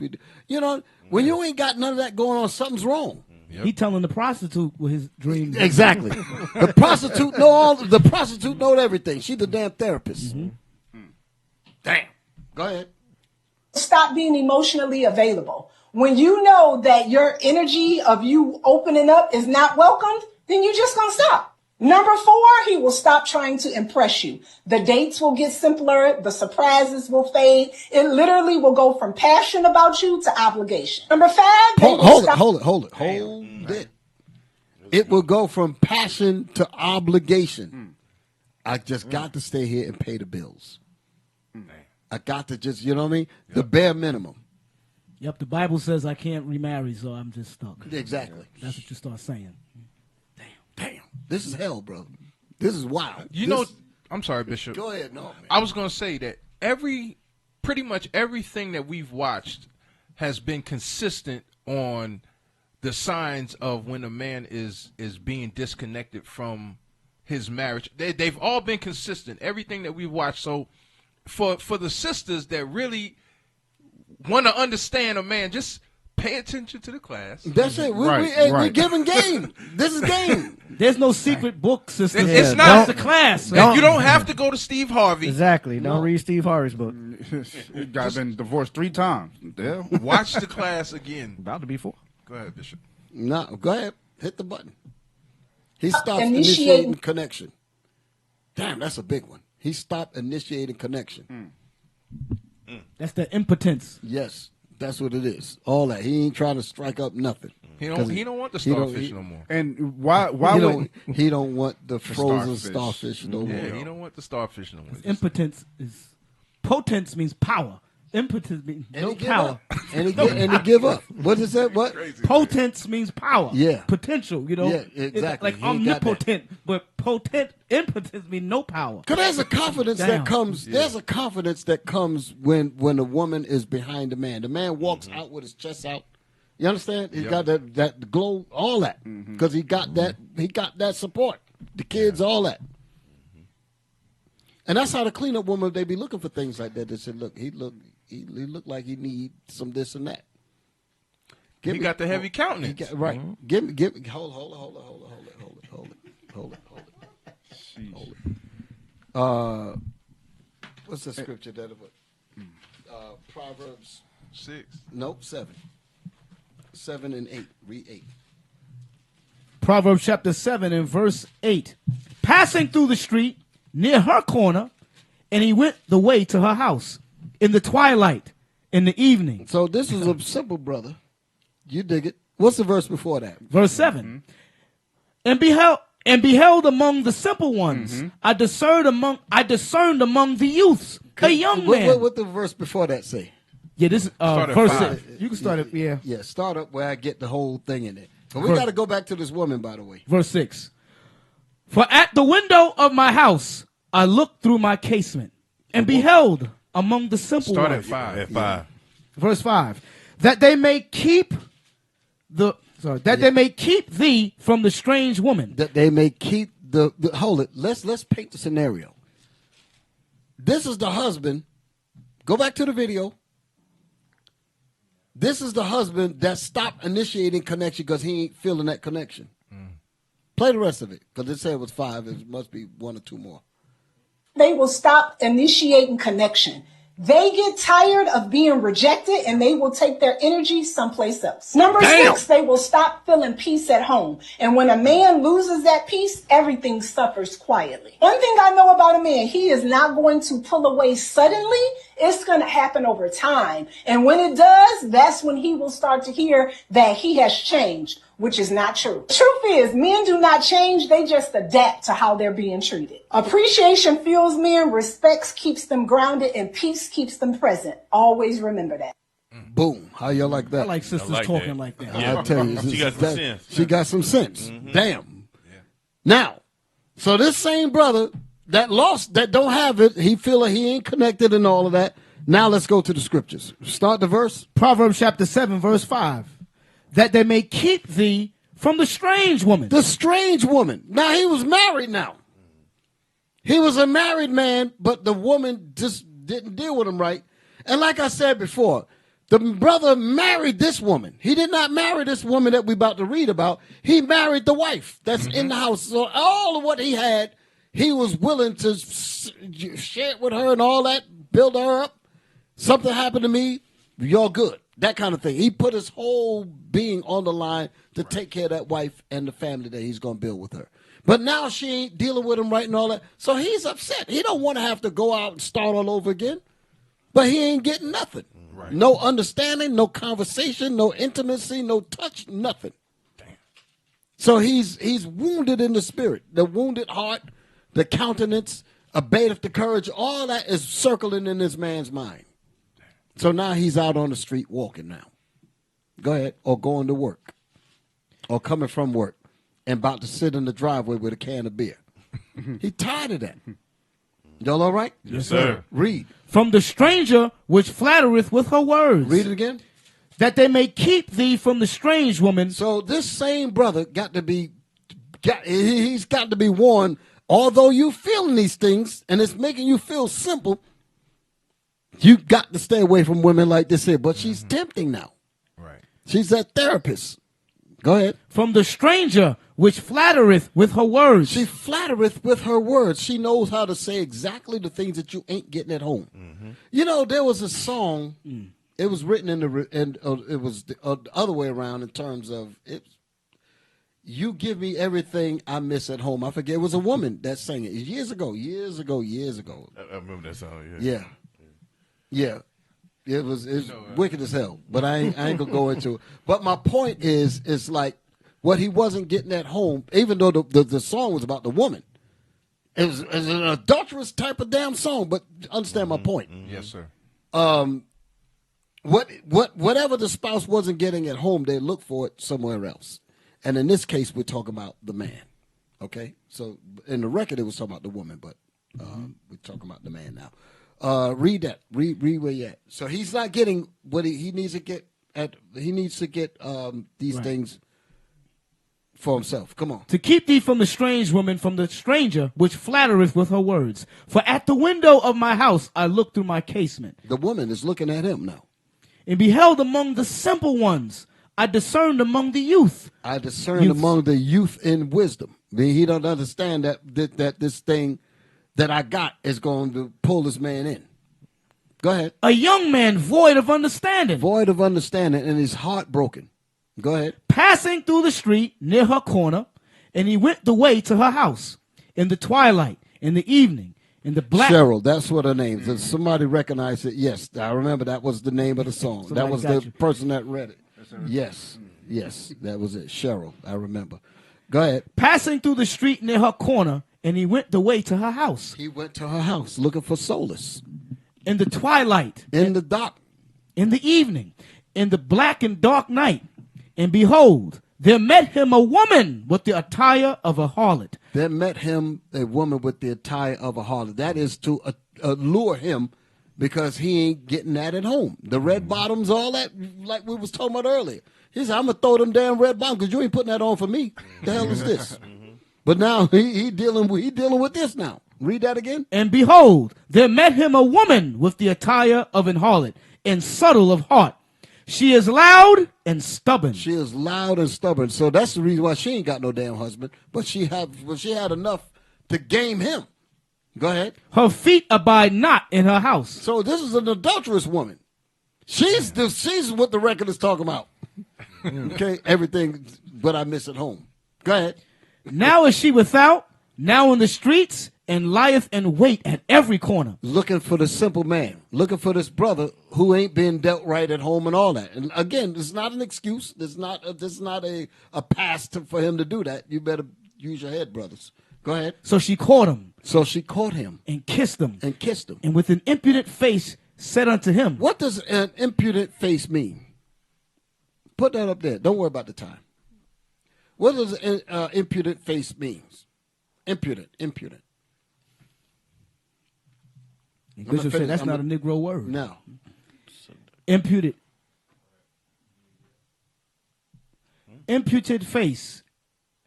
No, you want just imputed. Imputed definition. Definition. He put imputed. Take face out. Yeah. Yeah, there you go. Spell it right. Spell it right. It's spelled wrong.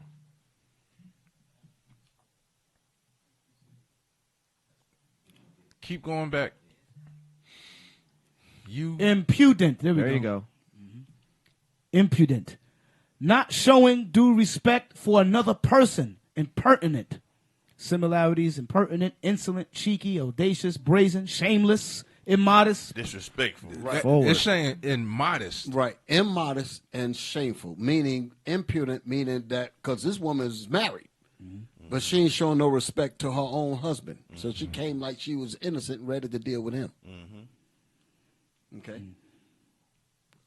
Go back to where we was at. So she caught him and kissed him, and with an impudent face said unto him, I have peace offerings with me. This day have I paid my vows.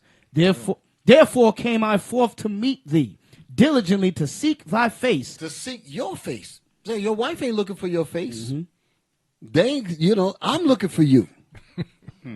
Go ahead. And I have found thee. And I have found me and you were supposed to be together from the get-go.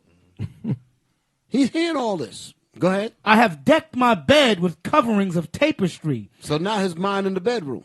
He ain't getting that at home. Go ahead. With carved works, with fine linen of Egypt. Got the Egyptian cotton in there. Damn. Back then, they had Egyptian cotton. Bed made, smelling good. I have perfumed my bed with myrrh. You see that? Aloes. All of that is to draw him in and make him totally forget. First of all, he was being treated like garbage. It looks like the woman said, if you find pictures and all that text messages, these are your things that you want. So this man was being basically pushed out. And then here's this tramp looking for him to pull him in. Go ahead. I have perfumed my bed with myrrh, aloes, and cinnamon. Come, let us take our fill with love. Let us take our fill of love until the morning. Let us solace ourselves with loves. Let us what? Solace. There's that word again. That's Let right. us solace. Comfort. Relax. Waterfalls. Damn, the babbling brook streams. All your troubles going down the drain. I got you. I got you. Go ahead. For the good man is not at home, for he is gone on a long journey. That should have woke him up right there. That's the impudent face. Like, don't worry about him. I'm about you. No shame. Go ahead. He have taken a bag of money with him and will come home at the day appointed. With her much fair speech, she caused him to yield. That's the part that I wanted right there. With her much fair speech, all of the things that he wasn't hearing anywhere else, she's just pulling at him. Just like Samson and Delilah. Mm-hmm. That's good. Much fair speech, just constantly just working on him and breaking him down. Bishop. She caused him to yield. That's the part I wanted to get with. What you got? That's the cleanup woman right there. The cleanup woman. That's what we read about, the cleanup woman. Yeah. She caused him to yield. You know what it means to yield?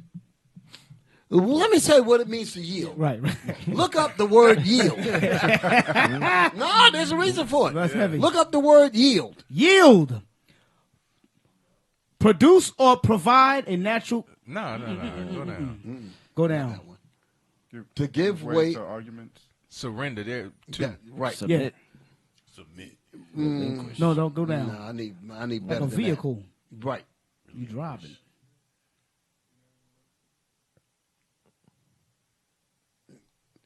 Hold on. Go. Yeah, go to Miriam. Miriam, go to Miriam. Yeah, go there. Yeah. Keep going.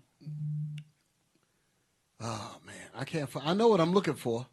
Maybe to surrender or relinquish to a physical. That's close, but that ain't what I. Is it B, Bishop? To give someone an inclination, temptation, or habit. Okay. How about D? D. Yes. To surrender or submit. Okay, I use that one. To surrender or to submit oneself to another. Mm-hmm. Read that Bible again. With her much fair speech, she caused him to yield. So to yield means to stop and give the right of way to something else, like a yield sign when you're driving. Right. If you are to yield to the right of way, that's in other words. So you're yielding. In order for you to yield, that means whatever you're rolling with, you stop that. Mm-hmm. Her flattering words cause the commandments to yield to her flattery. So you stop like people get into trouble when they do these things. They're having in their mind, I shouldn't be here with this woman. I shouldn't be here with this dude if it's the woman to do the cheating or whatever. Whichever way you look at it, you're at a point, you're at a crossroad where you're at the point where you say, the commandments say I shouldn't do this and I shouldn't do that. I should not commit adultery. I should not be in the company of this woman. I should not be in the company with this man, for an example. Mm-hmm. And you will look at it. If he's not your husband, if he's not your husband, if she's not your wife, you shouldn't be there. That's a commandment, correct? Yes, but her words, right? Her words is coming at you, and you will yield your knowledge of the commandments and give way to what she's saying, and then you'll follow that. Mm-hmm. Or the woman will give way to the wickedness of this brother, and you yield your commandments. Y'all follow me? Yes, sir. Mm-hmm. You would stop what you know you're supposed to be practicing. You know you're supposed to be keeping the commandments, but you will stop and you will yield your vehicle of the commandments and allow them to have the right of way to take you with it. She made you slow down. She made you slow down. Like in the stops. Yes, she made you slow down. And you let that light go by. That's why I used used the word yielded. I was trying to find a definition that fit that. Hey, Bishop, like you said with the commandments, the commandments give you life. It's life and spirit. Yeah. When you read it says to give up. The breath, life, spirit, and what? And then you die. Yes, that's good. That's good. I didn't look at that one. All right. So go back to that Bible. Verse 21, with her much fair speech, she caused him to yield. With the flattering of her lips, she forced him. He goeth after her straightway. She forced him, meaning the commandments is gone. The fear of getting caught is gone. All that is gone. That's what the yielding is. So you fully engulfed in it now. The fine linens of Egypt, the bed perfumed and all that stuff got your brain rocked. The wife snuck out of the man's bedroom and got enticed with this and that and the other. She can't think about no consequences or nothing. All of that was yielded to go along with what this person was putting in their ears. Go ahead. He goeth after her straightway, as an ox goeth to slaughter. That's you gonna yield to right away, right to the slaughter. You getting ready to get the damn judgment. And here's what I want to say in closing. Because we could finish that. Read the rest of it. As an ox goeth to the slaughter, or as a fool to the correction of the stocks. Read. Till a dart strike through his liver. Judgment. Judgment. Go ahead. As a bird hasteth to the snare. So, brothers, even though the wife is treating you and all that, you better find a way to fix that. You do not get the pass to step out. You go home and fix that damn thing. Same thing with the sister. Sister being in her temptation and all that. Find a way to reconcile with your husband and cut all this foolishness out. Okay, that's what you got to do. You cannot go, because you're going to lose if you go outside of the marriage. Once you're married, especially in this truth, once you're married in this gospel, you better make it work. Damn. Regardless of whatever problems you think you have and all that, you better make it work, because you're going to lose. I saw, there was a video that I was looking at. They were saying that the woman that leaves her husband, she thinks she's going to be all right. That was another video that we didn't play yet. She thinks she's going to be all right. She gets to rebrand herself like that woman said. She gets to put on a new attitude and all of that. The man is going to ask the question, how long you been married, sister? I'm talking about a real man. Unless you're going to get Pookie and Ray Ray, that's only going to rock her behind until she get about 35, 40, whatever. That's about all she going to get and that's it. And after that, you like, listen, you use goods. I ain't got nothing else to do with you. I can't deal with this. You know. You understand what I'm saying? Yes, she's played out, done. But a real man, after a woman that leaves her husband, let me just say it this way. She walks out, she thinks she's going to get a new attitude, the Angela Bassett thing. You think you're going to be that way. Brothers that's all about something is going to ask, where were you now that you're this age? Where were you 10 years ago? You understand? And why are you without him? And here's what's worse. If the man find out, or even her friends find out that the man is doing great, they're going to look at her like, you fucked up. Excuse my French. No, that's right. That's what they're going to say. You trying to make me think that he was all messed up and this and that and the other. Look at him now. He done got, I shouldn't have said I said effed up. I'm sorry. It's true. That's what they're going to say. That's what they're going to say. They're going to be like, look, you done messed up. You busy trying to tell us all about this and that. Look at him. He ain't fitting what you talk about. He's doing well. But here's the reason women will try to mess the brothers up so that they can fit the narrative saying that he was no good. They want to cut up his seats in his car, smash his windows out. You know, stuff like that. Try to make it hard for him to rebuild when you was the damn tramp. When you was the evil one. You got to look at it. I'm going to clean his bank account out. I'm going to take all his money so that he won't look worthy for nobody else. To try to make him look bad. That's the evil. That's the evil. And the brothers got to look at it like the brother that dealing with a sister like that, you know, in the world, not here, but a brother that's dealing with a sister like that, he got to look at it and say, how's it going to end up any different with me? That's the point. They're going to look at that. They said, so you mean to tell me after all these years or whatever, you out here by yourself? What did you do? Because I'm looking at him. I found him. I looked him up, such and such. Somebody might go that far. They said, all this mess you trying to say about him, look at him. He rolling. Bishop, a man. And that's the reason. I'll go a step further. Don't. Yes, sir. When it's the same relationship like when people, quote unquote, leave IUIC. I use the correlation there. When they leave and they try to make it seem like IUIC was the problem, but then people still see IUIC rolling and rolling and rolling, still moving. They say, well, why in the world are you complaining against the company when the company is still rolling and you're the one that's out on the skids? Where you at, brother? Where you at? Right. Exactly. Just wait. That kind of thing. Just wait. You know, so it's that kind of thing. Go ahead, you go bring us. Bishop, a man that would ask them type of questions is a man that has standards for himself. Yes, he's gonna ask. You know what I mean? And he ain't only worried about what you have in between your legs. That's Ray Ray and Pookie. That's them no good niggas that don't give a damn. That's gonna leave you with a baby and leave you to take care of it. But this man, he wants to know why you got a divorce. You 35, 40 years old. Why do you have a divorce? Am I gonna have to deal with that? This is a man that cares about himself, that has self-esteem, that has standards. A lot of these women don't want no men like that. How Kevin Samuels called a high value man. It ain't always about money. A high value man actually gives a damn about themselves and ain't gonna let you treat them any type of way. They never get a man better than the man that they had. It always gets it always gets worse. Yep. The man the quality of men go down, down, down. One thing about those worldly relationships is a revolving door. They never work out. It's just one would go from man to man. the woman. I mean the man go from woman to woman. They never work out. Yeah. And what you saying, Bishop? When you say we don't justify brothers committing, because we can't tell the Lord Judgment Day I cheated because of this. We gotta work it out. You got to. I'm going to end it with this here. Play the clip from the Panama deception. And I just want to make this point. The one that I gave y'all, started from the beginning. We're just going to play the whole thing, and we'll talk through it if we need to.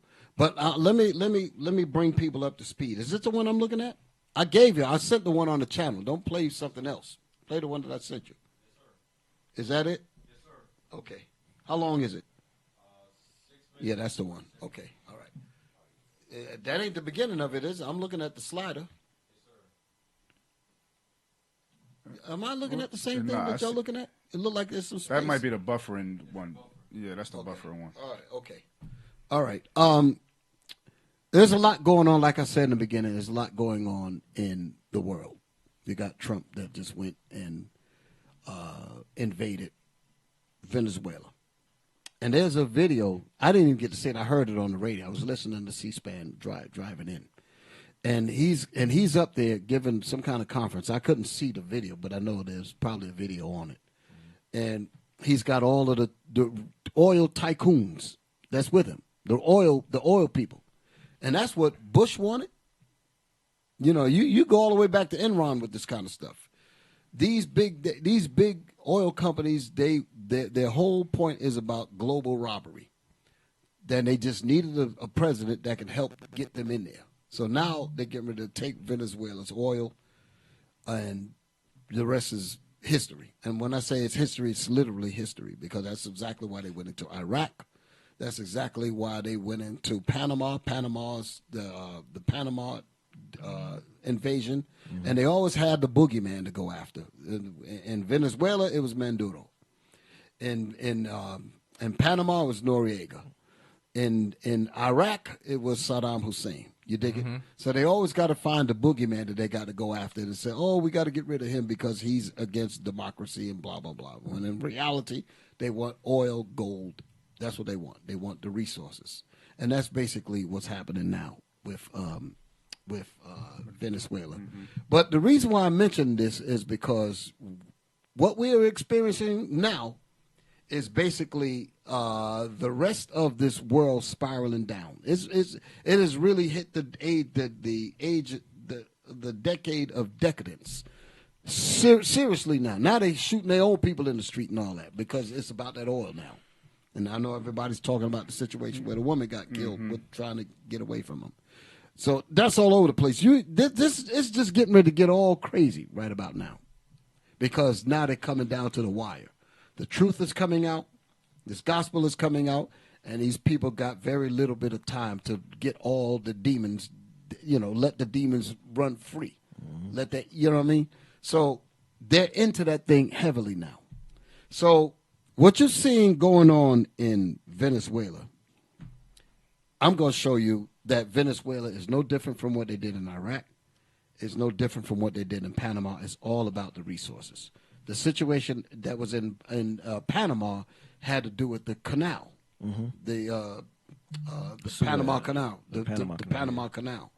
And there was a treaty that was drawn up that by the end of 1999, December the 31st, the sovereignty of that canal was supposed to be turned back over to the Panamanian people, or the PDF, the Panamanian Defense Force, if provided that they had a military. If they did not have a military, the contract, the treaty would be null and void, and America will stay in control of it. So what did they do? They found a reason to destroy the PDF so that now America will maintain permanent control over the Panama Canal. That's what this film is about. So you had it. You had it with this. You also had the same situation with Iraq. If y'all really want to get deep, you could even go back and check the 9/11 stuff. But I'm gonna leave that alone. But that's one of those things where they gonna come knocking on your door. You get to talking too much about that. But that right there, that event set the way for all of the rest of this to happen. Okay, it gave them the chance to. It gave the war hawks the chance to put into action like the Patriot Act and so forth, and take back the rights and the civil liberties of the people, to take them back in the name of quote unquote terrorism. Now people looking at neighbors that they had for 30 years living beside them, and all of a sudden they terrorists.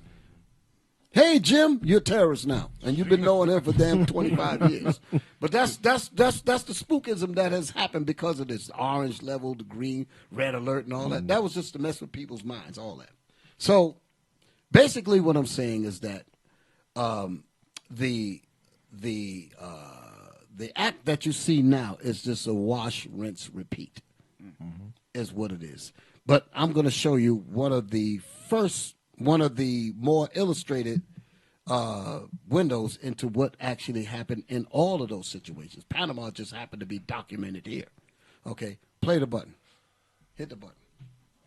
Ramsey Clark, former U.S. Attorney General, has conducted extensive research into the invasion. Above all, though, there was a use beyond any conceivable necessity of just sheer firepower. Just an excessive use of force beyond any possible justification. President Bush wanted to make certain that this was going to be a success. This was going to be his vindication, denial of the wimp factor in spades. So they sent down a force that wasn't going to encounter any effective resistance, would simply overwhelm the opposition, and the fact that it would cause tremendous peripheral damage to innocent civilians on a wide scale was not of concern in the planning. What we intended to do was to reduce collateral damage. I don't know what that means. Collateral damage? That means if the target is right here, you're trying not to have damage to other places. Keep it playing. You're trying to have damage to a specific target because that's a military target. 75% of the people that were murdered were civilians. Right. And they were. So the hell with that. Yeah, 75% of them. When you watch the film, they bring that out. Just listen. Watch this. My God, we were sending in artillery and airstrikes against a very heavily populated urban area. There was absolutely no question that there were going to be immense numbers of civilian casualties. Look at this.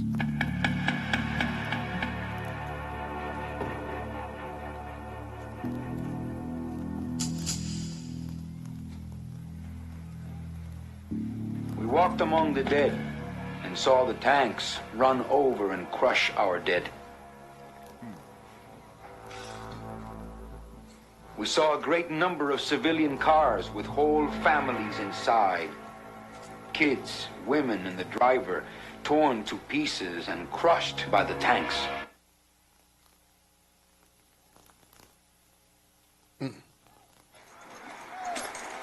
Oh! During the invasion and throughout the days and weeks that followed, access by the news media was tightly controlled. The Pentagon flew in a 16-person press pool from the major U.S. media.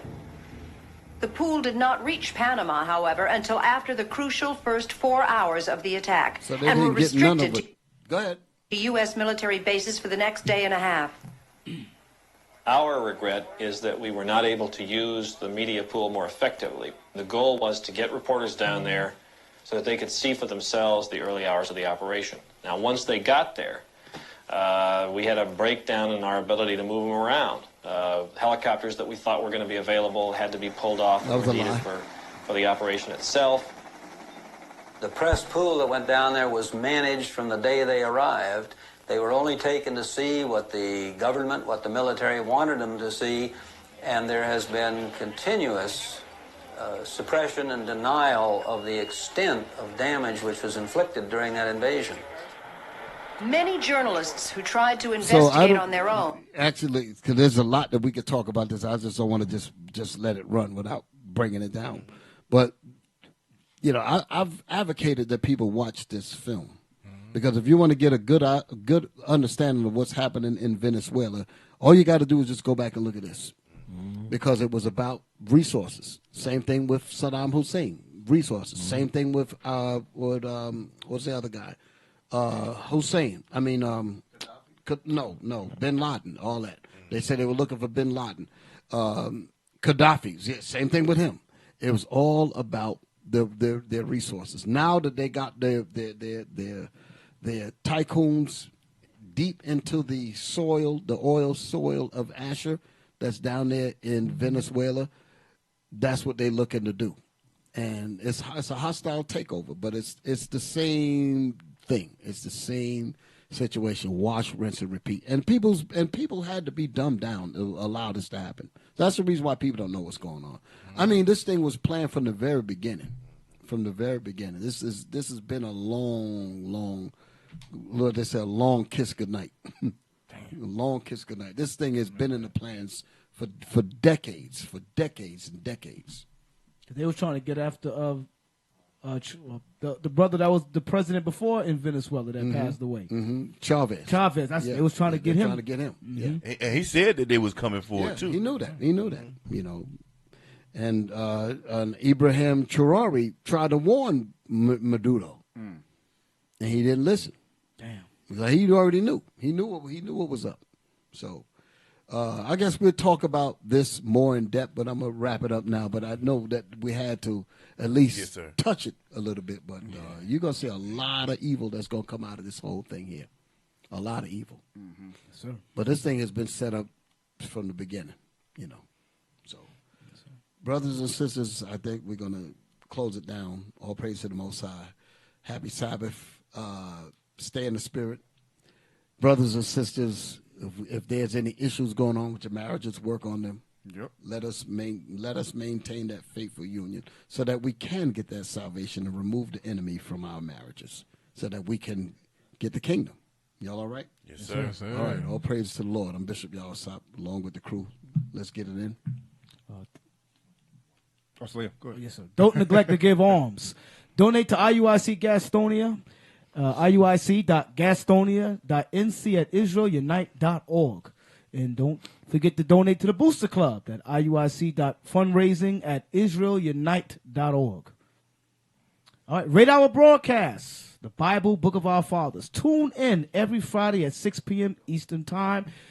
Subscribe, like, share, comment too. All right. We never opened up the phone lines, did we?